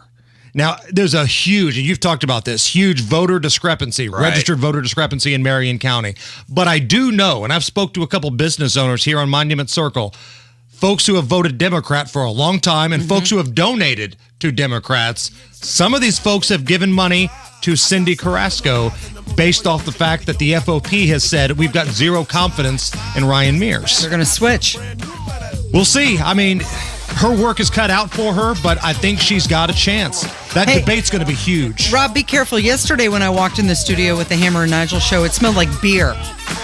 Well, it was National Drink Beer Day, and we had our Wish TV hit where I did Stone Cold Steve Austin. Thanks, Hammer. Thank you. Kendall and Casey on 93 WIBC. Garage door problems? Call today for service today. Garage Doors of Indianapolis has been solving garage door problems for 33 years. Call today for service today. 875-4577. Garage Doors of Indianapolis services all makes of garage doors 24 hours a day, 7 days a week. Call today for service today. Get it fixed right now. Call Garage Doors of Indianapolis at 875-4577 or visit doorstoday.com. In the morning, call 875-4577. Service today. Diamonds Direct's unbelievable zero-interest finance offer is coming to a close, but you have until this Sunday to take advantage of 5 years zero-interest financing on any purchase. Now more than ever, it's the smartest way to buy. You can get that engagement ring or fabulous piece of designer jewelry and spread your payments over 5 years without paying a dime in interest. This amazing offer is good through this weekend only. Diamonds Direct, your love, our passion. Get all the details, including special Sunday hours, at diamondsdirect.com. On approved credit. When your celebration of life is prepaid in advance, it becomes a gift from you to your family later. Because no one should have to plan for a loss while they're experiencing one. Paying in advance protects your loved ones and gives you the peace of mind you deserve. Let us help you plan every detail with professionalism and compassion. We're Feeney Hornack Mortuaries. Find us at dignitymemorial.com. Feeney Hornack Keystone Mortuary. Any heating and air conditioning problem you've got, we can take care of you. 317-577-8077. Family Heating and Air is your trusted local independent American Standard heating and air conditioning dealer. Hoosiers in Florida as they help search for victims hit hard by Hurricane Ian. That story and more coming up from the Shepherd Community Center studios after Fox News. You're listening to 93 WIBC, WIBC HD1 Indianapolis. It's 11 o'clock. This is a Fox News alert. They're still trying to find all of Ian's victims. I'm Dave Anthony, Fox News. First responders from the local, state, and federal level descended on Southwest Florida. Especially Governor Ron DeSantis says where Hurricane Ian hit first. The sheriffs of Lee and Collier counties both say there are deaths and a lot of people needing rescue from flooded homes. In Placida and Charlotte County, we are seeing complete destruction in a mobile home park. One after the other, all the way down the street, down the next street, everything gone. Fox's Steve Harrigan. This man here who's smoking a cigarette and drinking a Busch Light said, I've lost everything, but at least I'm not dead. Ian is now a weaker tropical storm, still full of rain, causing flooding inland, too. Right now, I'm in Kissimmee, so that's about 30 minutes south of Orlando, where the fire department, they've been rescuing people. I was told 127 people rescued and taken to a local hospital. Fox Weather's Brandy Campbell. Ian's next going to go to Georgia, then forecast to go into the Atlantic. Could grow into a hurricane again before hitting South Carolina. North Korea launched 2 more missiles and a third test this week, right after Vice President Harris, while in South Korea, went to the demilitarized zone near the border and said North Korea is a brutal regime that has an unlawful weapons program that threatens peace and stability. She's since left, ending her trip to Asia. Small business owners are about to get more scrutiny from the government. In a statement, Treasury Secretary Janet Yellen says the rule will make it harder for criminals, organized crime rings, and other illicit actors to hide their identities and launder money. Most businesses with fewer than 20 employees will need to register with the government and report the people who own, control, or created those firms. As Fox's Jared Halpern, the selling is back on Wall Street big time. The Dow down 465 points. America's listening to Fox News. 93 WIBC Mobile News. On the level, on the go.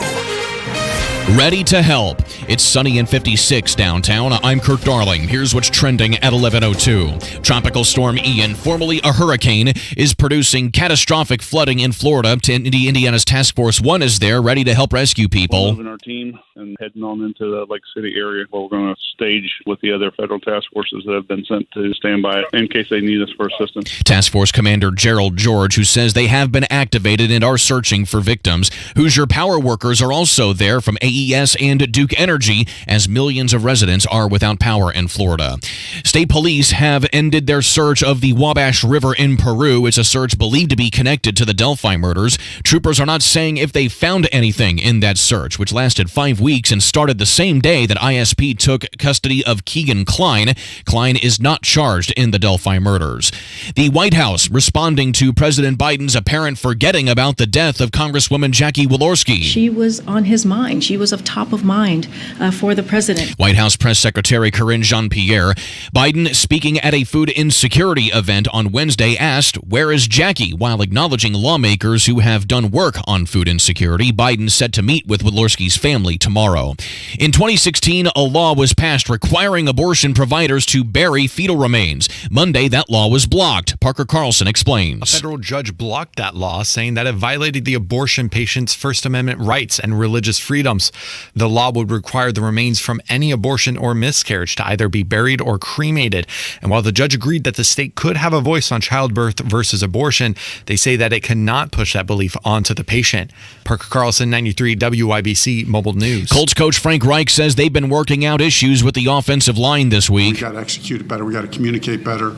Can't have any mental errors. Last week with the free runners we had, most of those ended up involving some kind of mental error somewhere along the line. The Colts will take on the Tennessee Titans in another AFC South matchup on Sunday. I'm Kurt Darling on The Level, on the go, and on WIBC.com. Everyone knows that soaking in Epsom salts can make you feel better. Now imagine soaking in Epsom salts in a Royal Spa hot tub. Ah, Royal Spa. This hour on 93 WIBC, powered by Family Heating and Air Conditioning, your independent American Standard air dealer in Indianapolis. You're listening to Rob Kendall. The Republican Party in Indiana sees zero problem in record spending, in record taxation. And Casey Daniels. You went out there and said, please vote for me. You debated other people on why you were the better person for the position. Suck it up. This is the Kendall and Casey Show on 93 WIBC. Good morning. It is Thursday, September 29th, and trending this hour, Coolio. The Grammy-winning rapper, producer, and actor, best known for his 1995 hit Gangsta's Paradise, has passed away at the age of 59. Also trending, New York Yankees' Aaron Judge hit his 61st home run of the season, tying the American League record set by Roger Maris in 1961. Today is National Coffee Day. Free coffee available at Krispy Kreme, no purchase necessary. Also, Panera, free coffee all day for parents and caregivers. And McDonald's also getting in on this with a free small coffee all day. And finally, trending today is World Heart Day. The risk of cardiovascular disease can be reduced by eating a healthier diet, increasing your physical activity, quitting tobacco, and avoiding harmful consumption of alcohol. It's 6 minutes after 11. He's Rob Kendall. My name is Casey Daniels, and let's talk about Bill Maher's latest. He's predicting that former President Trump will absolutely make another run for the White House. I said from the very beginning, he's definitely going to run again. There's no doubt. He described the biggest problem for Democrats ahead of the 24 election as their woke baggage. He went on to say, I think the Democrats could easily win every election if they didn't do the kind of things that make people go, oh my God, this is the party of no common sense. Stop talking about pregnant men and stuff that makes people go, who are these people? What are they talking about? Men don't get pregnant. Yeah, real quick, that's an interesting point because this is the struggle of governance in a country of 330 million people. And by that, I mean, your goal as a governor, and I don't mean like a large G, but someone who governs, whether you're a city council, a state rep, senator, U.S. senator, whatever, should be to get as much of what your core set of beliefs is and what you campaigned on while still being able to consensus build to get that thing accomplished. And so often on both sides, we get wed to an ideology to the point that you completely alienate a large swath of people so that you cannot govern long term. That and the beholden nature of politicians to donors and lobbyists, which then pass policies that while they may benefit the donor or the lobbyist who works on behalf of the donors, it doesn't work for the public at large. And so Bill Maher went on a rant the other day on his I believe it's his most recent show, in which he totally ripped both the right and the left. And I just thought the part of the left is so good about how much they hate this country. Take a listen. Democrat Cori Bush tweeted, "This land is stolen land and black people still aren't free." And this was on the 4th of July. Really? Not that I give a about the 4th of July. I've never been a rah-rah guy. But I am a perspective guy. And that's what too much of the left has lost, perspective. 72% of black people under 30 are optimistic about their future in America. Way more than white people the same age. And as far as the land goes, yes, I guess we could change the name of Captain America to Captain Stolen Land.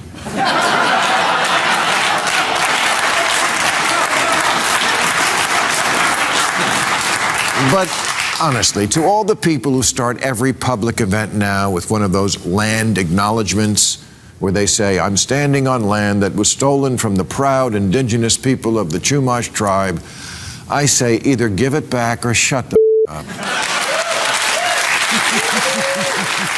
Yeah, you notice it's the same thing with the illegal immigrants, right? Mm-hmm. They never let them stay with them. AOC will go down and cry for the kids in cages, but they never stay in her, cushy apartment in Washington, D.C. or in New York. Put up or shut up. That's what the movement of these illegal immigrants has proven, that it's all lip service. They don't mean any of it. Yeah, and wokeness, it's spreading. It's like a cancer, right? Spreading through the military, spreading through our schools, spreading through college campuses.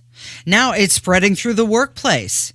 It's spreading through sports. It's like every facet of your life, this wokeness is creeping into it, and it just keeps building. It's almost like inflation. It's that snowball that just keeps rolling down the hill and getting bigger and bigger and bigger. Okay, yeah, it started in schools and college campuses, and now it's where you work, and then it's your entertainment, your sports. It goes everywhere, and it just keeps getting bigger and bigger. And people like, our friend of the show, Micah Beckwith, he's trying to stop the craziness just with some common sense. People say, he's going to go ban books and we're going to burn books. No, just a little common sense.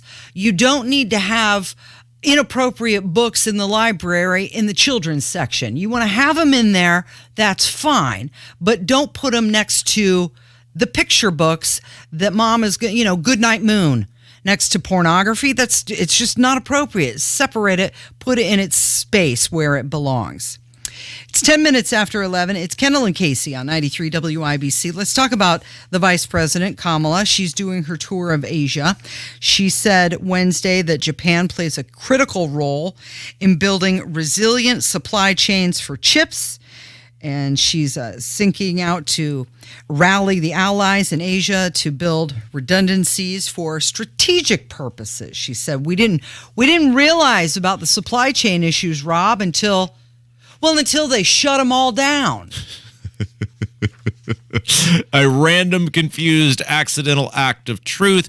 And so the question would be, look, she's got to say right here, they should have known.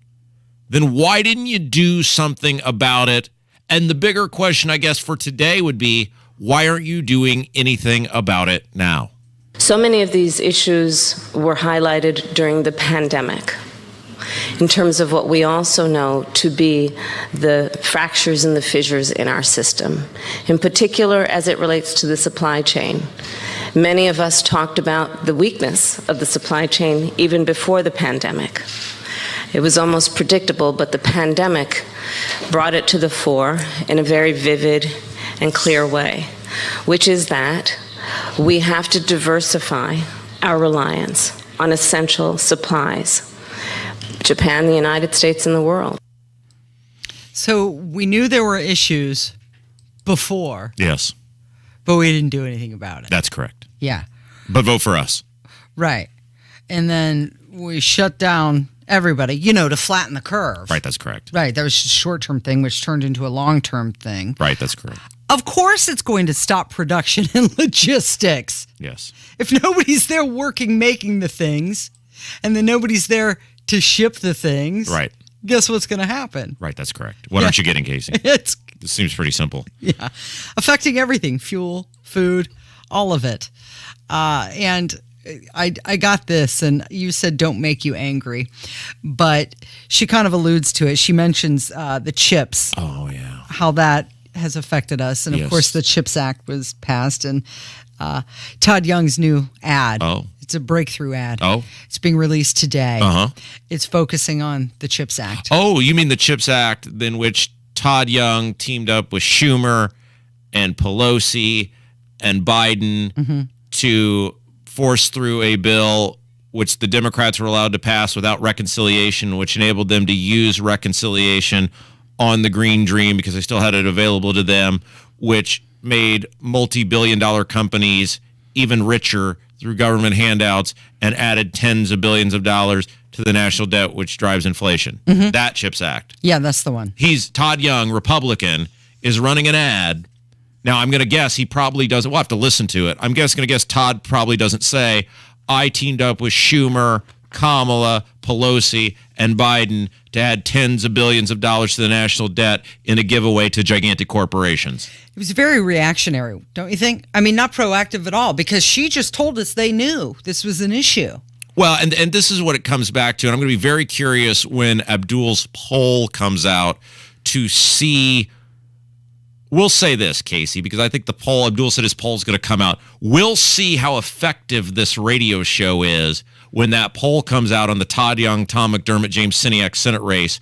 Not necessarily on what Syniak's vote total is, but on how many Republicans remain undecided for Todd Young. Because there is no way in good conscience, if you are an actual conservative, you can pull the lever for that dude. And Todd Young should, based on a Republican state, be ahead by about 20 points right now because Tom McDermott, the Democrat, is a terrible candidate, and Jim Syniak, the Libertarian, has about 8 cents to his name. So he should be up by about 20 points, and if he's not, we'll know just how effective this radio show is. I'm guessing very effective. Well, you're a very effective we'll find orator. Out. I'm staking my whole reputation here. Okay. If Todd Young's up by 20 points on that poll, then I clearly need to do a better job at my job. But if it's close and there's a bunch of undecided Republicans, well then I would hate to pat myself on the. We'll see. I've no idea.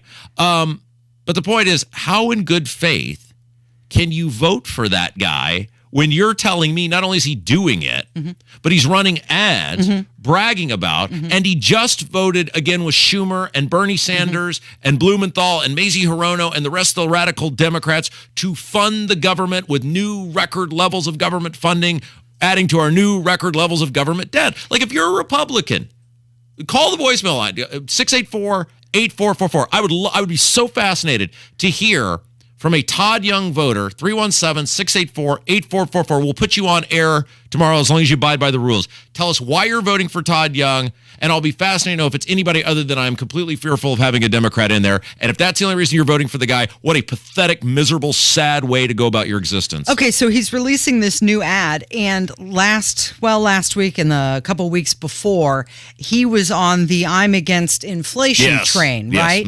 So you mentioned Abdul's polling. Yes. I'm wondering if the polling is going to show that his gaslighting of I'm on the anti-inflation train was not working, which is why they're changing directions now with the new ad. We will see. We'll find out what the polling says. By the way, speaking of Abdul, he told me that I could make this announcement. The expose on the Cowardly Lion, Diego Morales, will come out tomorrow. Tomorrow morning. It will be out in the cheat sheet, which you can get over at indypolitics.org. We will, of course, talk about whatever's in it. You won't have to wait, though. You can go to indypolitics.org, subscribe right now, and you will be amongst the first people, I'm told, to know all about the social habits, I'm told, of the Cowardly Lion, Diego Morales, who refuses to debate. Okay. It's Kendall and Casey on 93 WIBC. Your Echo smart speaker has just gotten smarter. Ask Alexa to activate your WIBC News Flash Briefing skill. Alexa, what's in the news? Here's your flash briefing. From the WIBC mobile newsroom, this is local news for Indianapolis. Gas Buddy says the statewide average. Get the latest news updates on demand. I'm John Herrick. The administration should be going beyond 93 Chris Davis, 93 WIBC mobile news. When you want your news in a flash, get it with no waiting with Alexa at 93 WIBC. Hey, Becky, what about this beat for your next song? It's cool, but I'm into faster stuff lately. Like Xfinity that gives me beyond gig speeds. Got it. What about this then? It sounds powerful, just like Xfinity. Because its supersonic Wi-Fi has 3 times the bandwidth, you can connect hundreds of devices at once. That's what I call power. Unbeatable internet from Xfinity. Made to do anything so you can do anything. Get the Xfinity Supersonic Bundle with unlimited gig speed internet, Wi-Fi equipment included, and a free 4K streaming box, all for $50 a month with a 2-year internet rate guarantee and no annual contract when you add Xfinity Mobile at regular rates. Go to Xfinity.com/gig, call 1-800-XFINITY, or visit a store today. Limited time offer. Restrictions apply. Requires paperless billing and auto pay with stored bank account. New Gigabit Extra internet customers only. Taxes and fees extra and subject to change. Xfinity Mobile requires post-pay Xfinity internet. After 24 months, regular rates apply. Requires compatible gateway. Don't you love fall in Indy, but you hate the paint? Well, do what your neighbor Mark did. He called Rhino Shield. It's a 2-story home built in 1992. Around 2001, looking at needing to paint, I heard a radio ad, with Rhino Shield, you won't have to paint again for another 25 years. That's because Rhino Shield's not paint. It's better. They're very professional. We had everything done. Everything that would typically be painted on a house was done, and it was very fast. All right, Indy, get the 25-year guaranteed protection of Rhino Shield right now for 15% off the regular price. It was done in 2001 and still going strong. From what I've seen on our home, they can easily offer a 25-year guarantee and not worry about it. Here's owner Shane Smith. This offer is limited, so call me at 888-RHINO-41. That's 888-RHINO-41. Don't paint. Don't vinyl. Go Rhino. Don't paint. Don't vinyl. Go Rhino Shield. Never paint your house again. Rhino Shield. You're listening to the Kendall and Casey Show on 93 WIBC. 106 miles to Chicago. We got a full tank of gas, half a pack of cigarettes. It's dark, and we're wearing sunglasses. Hit it. 20 minutes after 11. It's Kendall and Casey on 93 WIBC. Thank you for listening this morning, and thank you for joining on YouTube. If you haven't done that and you'd like to, just type in Kendall and Casey WIBC into the YouTube search bar. And of course, the voicemail line is open. That thing's open 24 hours a day. So anytime you got a thought that pops into your head and you want to express it, just call the voicemail line. The number 684-8444. All right, Rob Kendall, let's talk about the former mayor of South Bend, Pete Buttigieg. So a group of Democratic lawyers from Massachusetts sent a letter to him this week urging him to investigate whether the charter flights for migrants organized by Ron DeSantis violated department rules. Oh.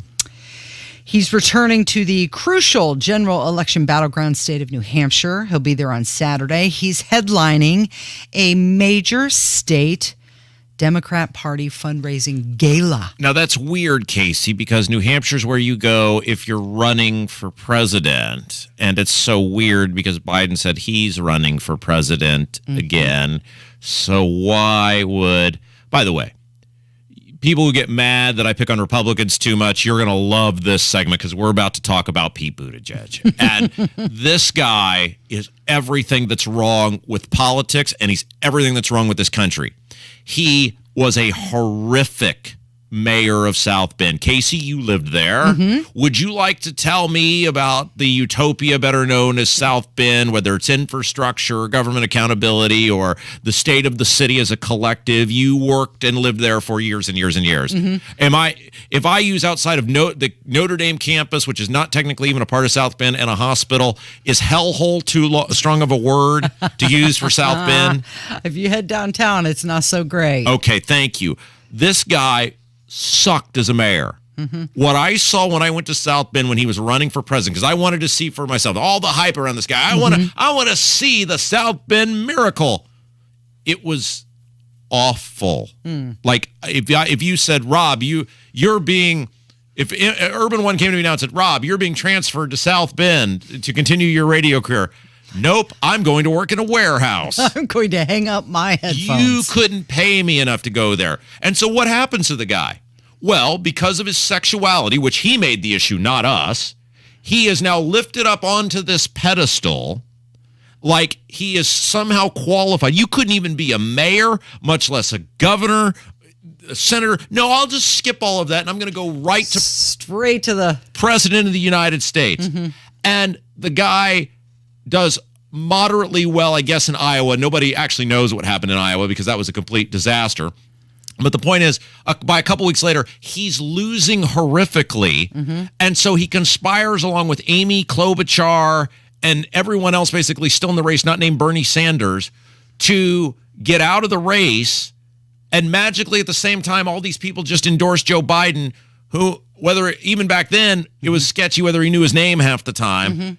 And then all of a sudden, voila, this guy, who the one government executive position he had was a complete disaster, somehow magically is the best person to oversee transportation in this country. He's been a complete and epic failure by every stretch of the imagination. Supply chains, airlines, you pick it. And what? Oh my gosh, it would be so great if Pete Buttigieg ran for president. Oh my gosh, what a dream. What is going on in this country, Casey? And both sides do this, in which people who absolutely suck and are colossal failures keep getting promoted. There you go. You do bad at your job. Oh, let's give you a raise and put you into a higher profile position. So the New Hampshire Democratic Party's, it's the Eleanor Roosevelt Dinner. It is New Hampshire's largest annual fundraising event.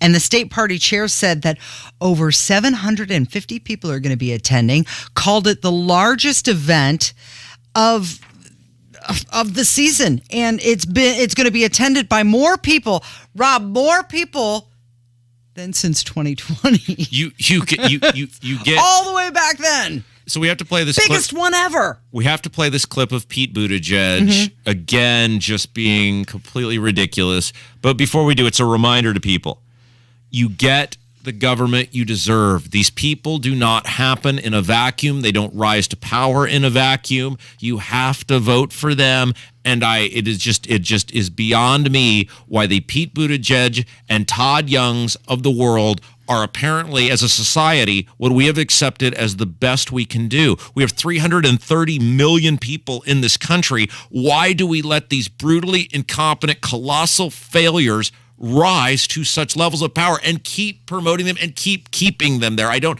get it. Anyway, here's Pete Buttigieg now claiming that if more people would buy an electric vehicle, they'll now be able to, it's now more affordable for them to buy an electric vehicle. And I call bullcrap on that because, well, one, a lot of people want to go more than 6 miles at a time. By the way, somebody raised a great point that apparently in Florida, they're having all sorts of issues with these electric vehicles because you can only go so far without a charge. There's no power!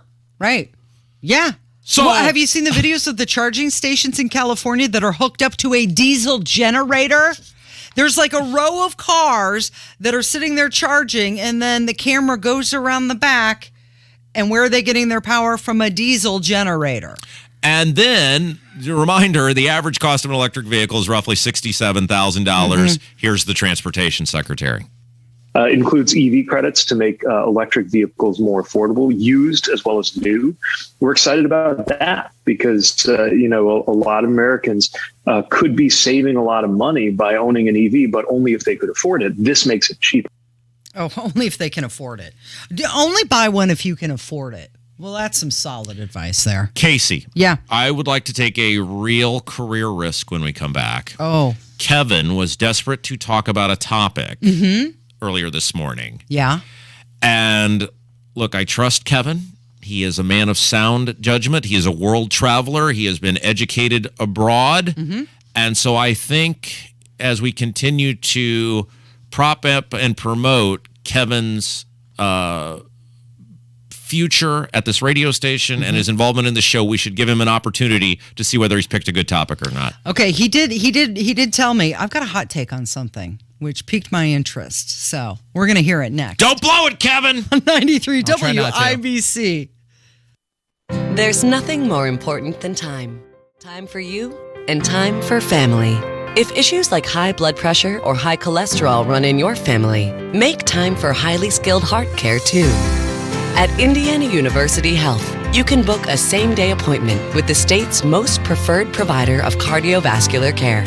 See a top cardiologist today, then get back to what's most important without skipping a beat. Visit iuhealth.org/heart to book your appointment today. Midterm elections are just around the corner, and you might have questions like, what should I be doing with my money now? Or, what could happen in the stock market if my side doesn't win? Join Edelman Financial Engines on Tuesday, October 11th at 2 p.m.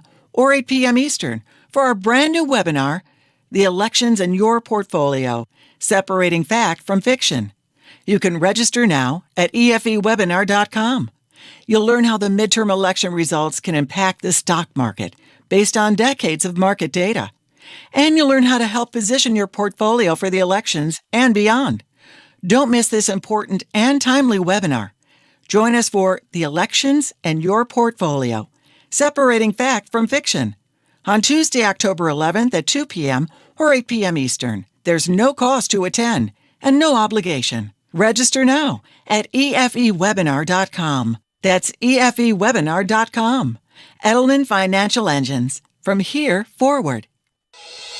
Hey, it's Spencer Thompson at Thompson Furniture and Mattress in Columbus. Lead times are getting shorter and the prices have fallen. Save up to 50% on Indiana-made Smith Brothers of Bern and Made in the USA Lazy Boy with extra discounts for cash. Big clearance on all in-stock Berlin Gardens and Hollywood outdoor furniture. The best furniture from Smith Brothers of Bern and Lazy Boy on sale now through Monday only at Thompson Furniture and Mattress in Columbus with free delivery. We have the best technicians in the business here at Family. They'll take care of you every time. 317-577-8077. Family Heating and Air, your trusted local independent American Standard heating and air conditioning dealer. 93 WIBC Mobile News. On the level, on the go. Millions without power. I'm Kirk Darling. Here's what's trending at 11:30.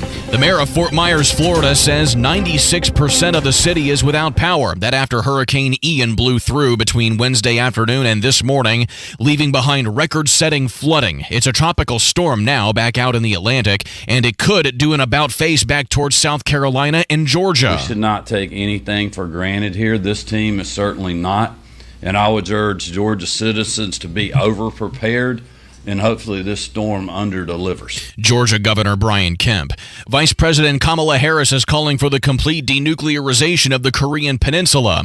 Harris made her first visit to the Korean demilitarized zone today, where she said North Korea has a brutal dictatorship. She also said North Korea has rampant human rights violations. I'm Kirk Darling, on the level, on the go, and on WIBC.com.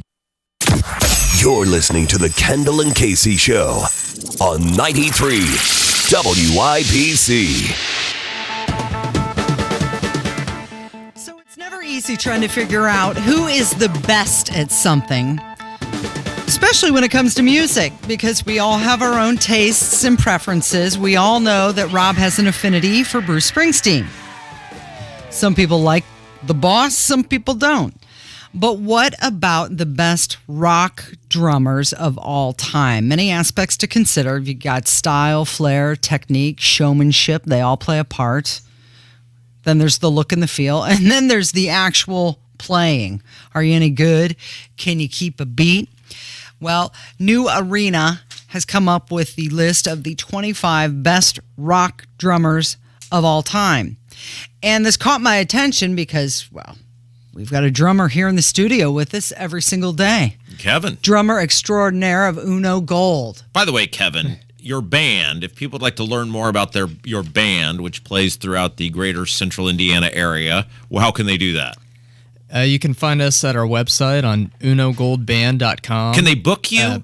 Can they book Uno Gold? Do you play weddings? Yeah, just reach out to us at our email, unogoldband@gmail.com. So think about this. You could have Kevin play at your wedding, your birthday party, an anniversary. Yep.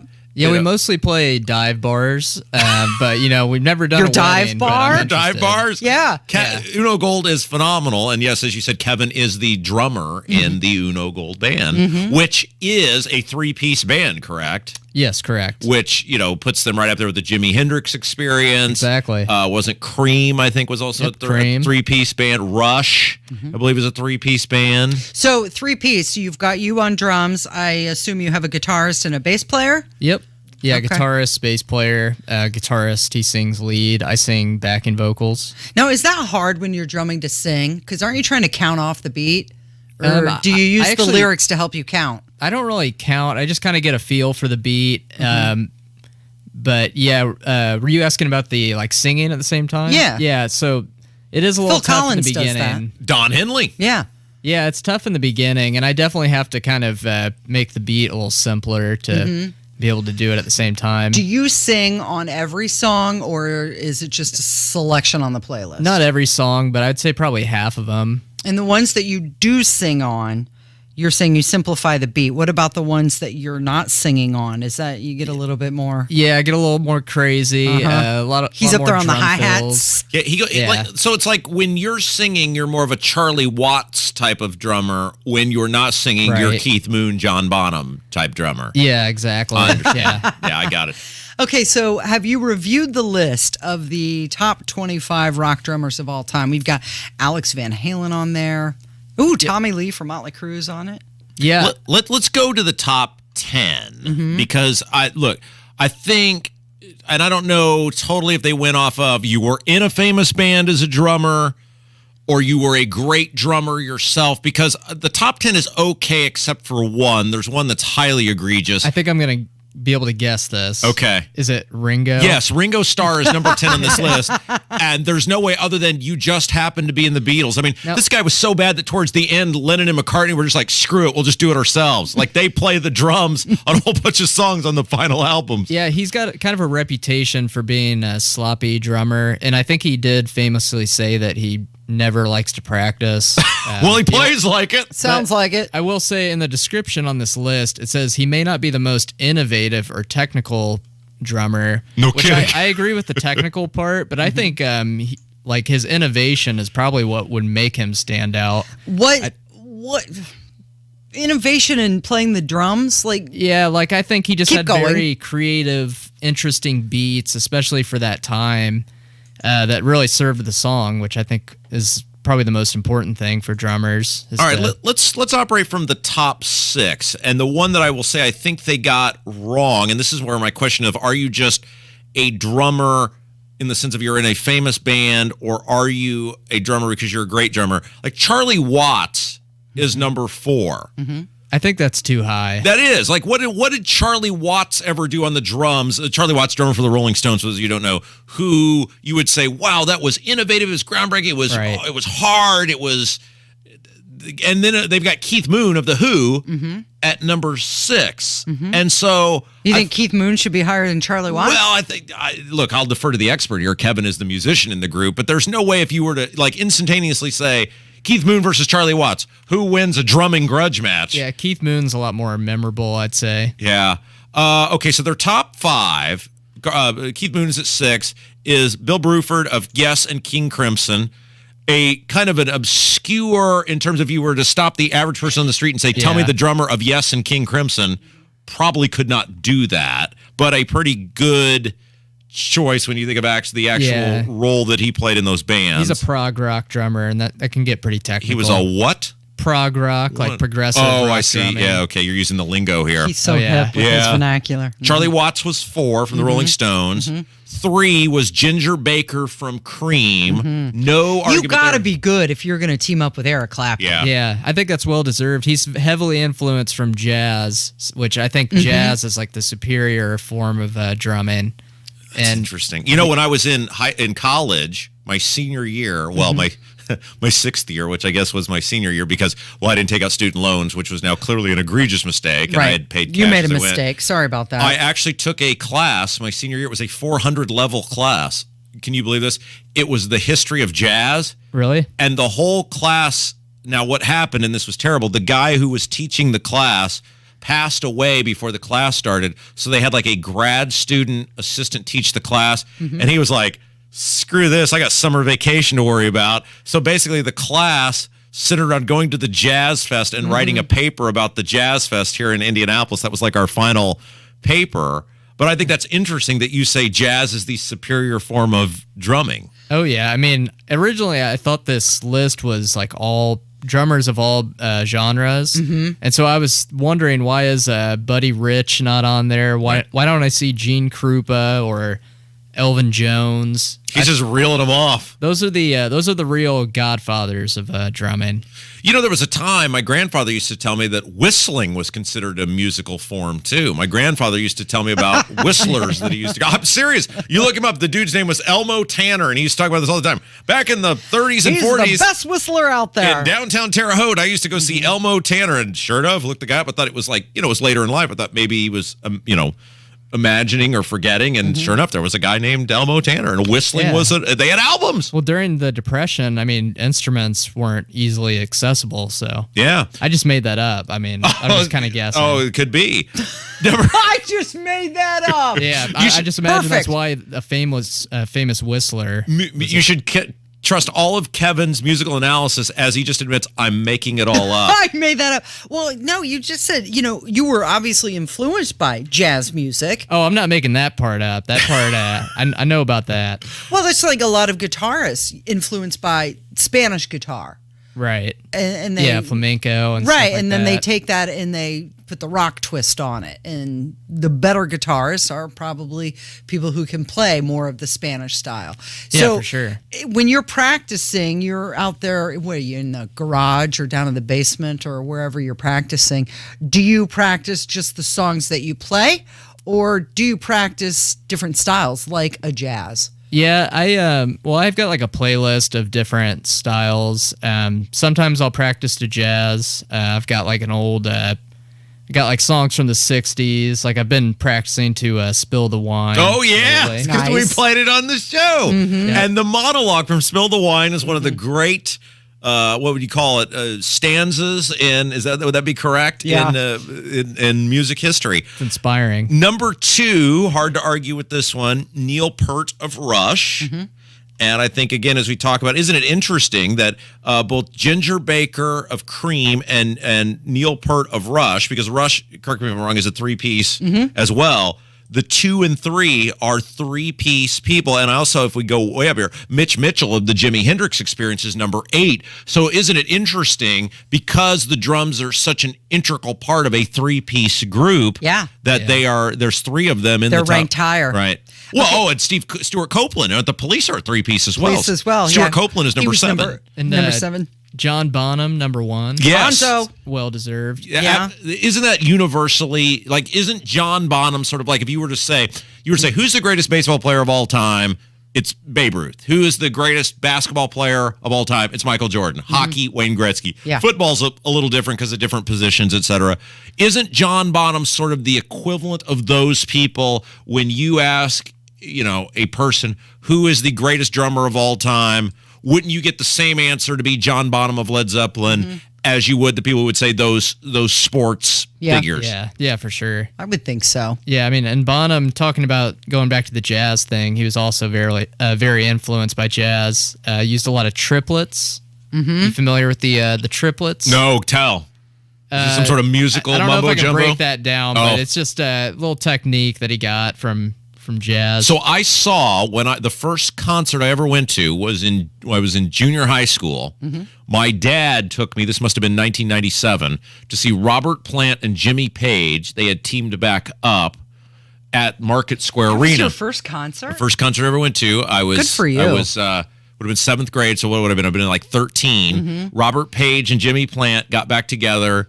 They did an album together, but they were very clear, we are not Led Zeppelin. And so John Paul Jones was also not there, who John Paul Jones was arguably the most talented member of Led Zeppelin, played basically every instrument in the toolbox. But what was noticeable, 2 things. They refused to play Stairway to Heaven. So they did not play Stairway to Heaven as a tribute to John Bonham. And 2, John Bonham was obviously not there, and the marked difference of John Bonham not being on the drums and what he actually meant to Led Zeppelin. Yeah. What's wild is his son plays drums. And Jason Bonham. Yeah, I think they did like a little reunion where they actually filled played. in. Yeah, he filled in. They did. This was years ago when that what is it called? The O2 Arena opened in England. In London. They got back for one night only with John Paul Jones, Jimmy Page, Robert Plant. And then I believe Jason Bonham was on drums. The drums. So would you agree with this list for the most part? You I think there's anybody missing? Anybody missing? I would probably throw in Matt Helders from Arctic Monkeys. The who? Arctic Monkeys. Now that's a... You know better than to mention contemporary musicians. Yeah. Rob doesn't know who you're talking about. I know this list is for like drummers from like the 80s and before. Yeah. I did notice Dave Grohl was on there though. Max Weinberg of the E Street Band was number 13. And then I know we got to get to a break here, but I was just trying to see, is there anybody else that I felt, man, they just really, really missed the boat on this one. I thought they did pretty good. Roger Taylor from Queen, 19. Chad Smith at the Red Hot Chili Peppers is 20. I thought you mean Will Ferrell? Yes, that's right. He looks exactly like Will Ferrell, doesn't he? I thought this was a Carmine Apiece. What do you think 22. About number 23, Phil Collins? Well, so it comes back to, right, like Don Henley is a drummer. Do we think of Don Henley being a phenomenal drummer? No, of course not. You don't think of any... As a singer. The Eagles are lyrics and harmony, right? But yet, as Kevin pointed out, to be the drummer and the singer, what a colossal talent, even if you're not one of the greatest drummers of all time. If you can do both things really well, don't you kind of get some bonus points and should be included in the equation? Yeah, I think so. All right. Thank you for your input, Kevin. That was an excellent job you did. Yeah, we should do this more often. Maybe make it we should do topics that interest me more often. Is he pushing for to be the Kendall, Casey, and Kevin show? Hey, let's do it. One step at a time. It's 11:44 on 93 WIBC. Good morning. Hammer and Nigel show, 3 o'clock this afternoon. The latest on Hurricane Ian and Rob Kendall going off the rails. 93 WIBC. If you're looking for a new church home or even a first church home, Life Church would be a great place for you. You know Life Church, that is where friend of the show, you love him, Pastor Micah Beckwith preaches, and the Life Church community has campuses in Noblesville, Fishers, Eagle Creek, and Pendleton, in addition to online services, and it's made up of people that have a heart for America and care deeply about the stewardship of this nation. Over the years, many WIBC listeners have found a home at Life Church, and you can learn more by visiting their website at lifechurchin.com. So many people here are getting real lasting joint pain relief from QC Kinetics. QC Kinetics has changed my life. I would recommend QC to anybody. The work that QC Kinetics did paid off exponentially. It brought me back to an effective age of almost in my 20s and 30s. QC Kinetics uses cutting-edge regenerative medicine, natural biologics from your own body, precision treatments that can restore and repair damaged tissue in your aching joints, with no meds, no steroids, no drugs, and no downtime. I got a very quick resolution to my pain. It is a all-natural therapy. You're using you to fix you. I got my life back. I got my smile back. And best of all, I got my laugh back. Don't live with that pain anymore. And don't let them tell you surgery is your only option. Learn more about regenerative options from the local medical professionals at QC Kinetics. Call now for your free consultation. Call QC Kinetics, 463-235-7160. That's 463-235-7160. In Eagle Creek and Greenwood, 463-235-7160. Hey, even if you're not a football fan, you're going to love halftime at Window Nation.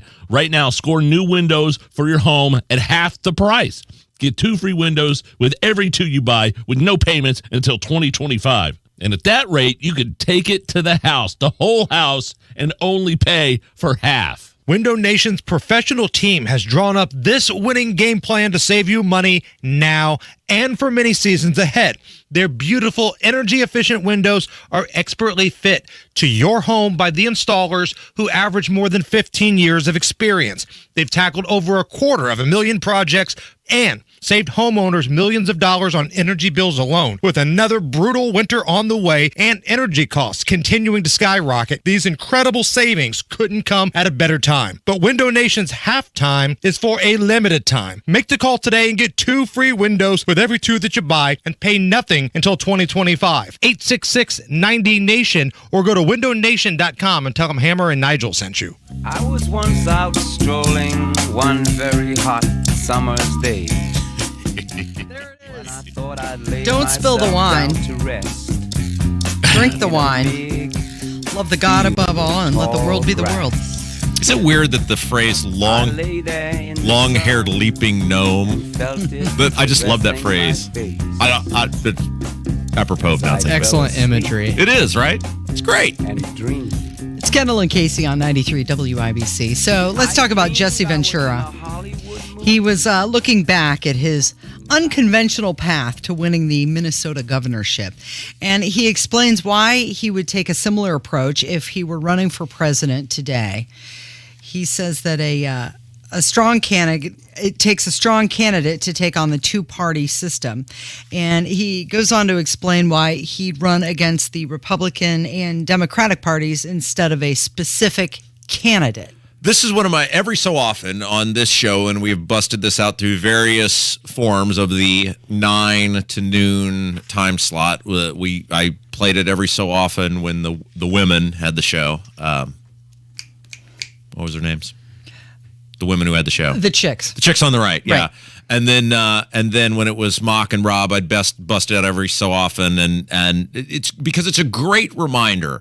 This interview is from several years ago, but what he's saying is true. And a guy named Graham Benzinger, who has interviewed all sorts of famous celebrities, is the guy who did the interview with him. And in this interview, they talk about a lot more than just politics. They talk about his acting career, his wrestling career, all sorts of things. But I love this interview, and especially when they talk about when he ran for governor and won, because the message from the two parties who have destroyed this country, Republicans and Democrats, is you have to eat whatever crap candidate we throw at you because you don't want the other person. Mm-hmm. So instead of voting for someone, you're voting against someone. Right. And so the and it is true, right? And people have bought into it. People have bought into, we are obligated to whatever crap is thrown at us because we are so afraid of the other person that we must stomach whatever underachiever is presented to us on, air quote, our side. And the third party in this country has struggled dramatically, and partially it's because the game is rigged against them. I mean, you think about how hard it is in this state to run for United States Senator or governor as a Republican or Democrat because of all the signatures you have to get and what's associated with that. And so as such, the inside the party, any sort of armed resistance to the establishment has been choked off. And then the prohibitive nature of being a third-party candidate. Now, Rainwater, in a sense, started to break that code because Holcomb was so egregious that people were willing to walk away from it. But the question becomes long-term that the Republicans and Democrats both bank on the idea. Todd Young is banking on the idea that no matter what he does, you will not vote for James Syniak, the Libertarian, because you are so petrified of Tom McDermott being in there. You will shovel whatever crap I decide to vote on, no matter how many trillions I add to the national debt, no matter what I do to inflation, you will vote for me because I have an R next to my name. And Jesse Ventura is the one guy who was able to break the code and inspire people to say, look, we will not eat this crap that comes from these two old parties anymore. And he is a great example that if you actually believe in it and you actually believe you are not bound, and part of it was because, cult of personality, right? The charisma of the guy. Right. That for once people believe we were not bound by that, and he won. And that is the key when people get ready to vote this year.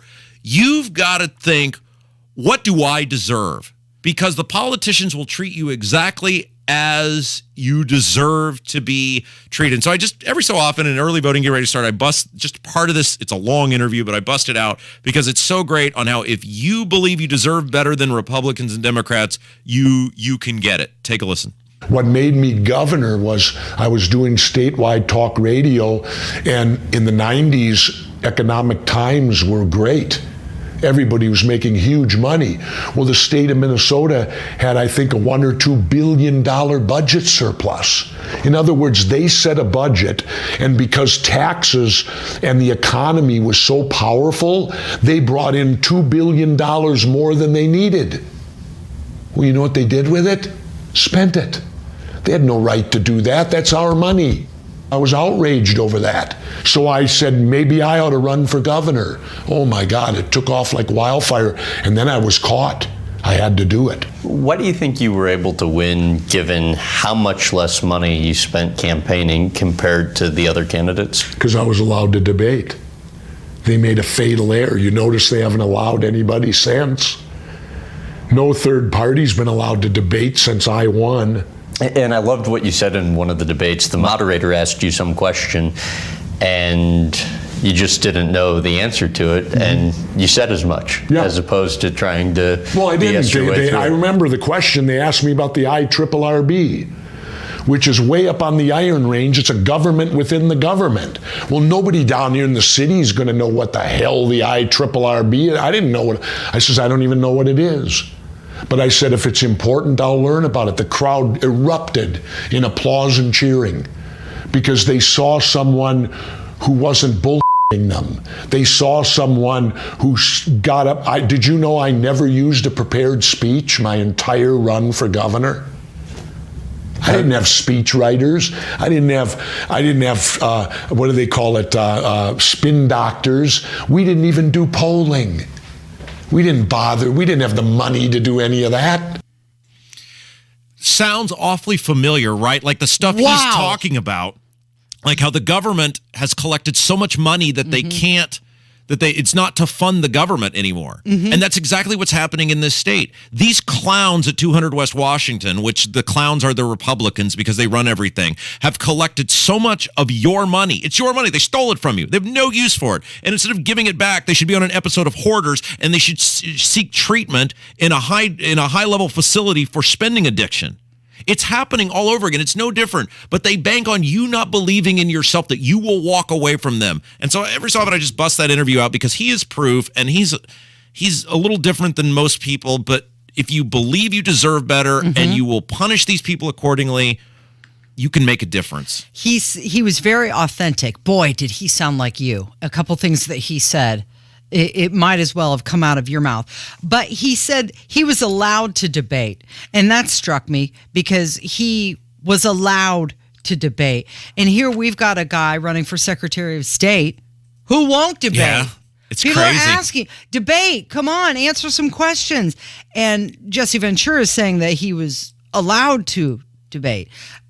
So he did some good stuff while he was in office. He didn't mess it up, right? He vetoed a lot of bills.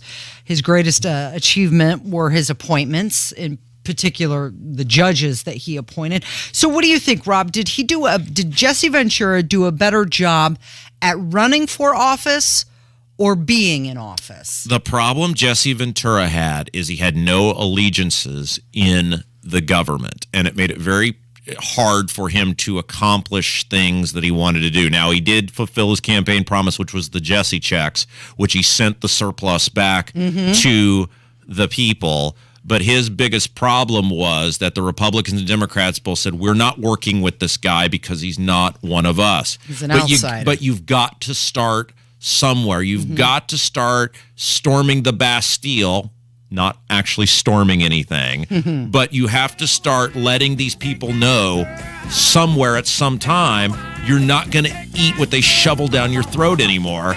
You get the government you deserve. Thank you, Rob. Good job, Kevin. And thank you for listening and watching. We knew we could count on you, and we're going to count on you to be back here tomorrow. It's Kendall and Casey on 93 WIBC. Have a good one.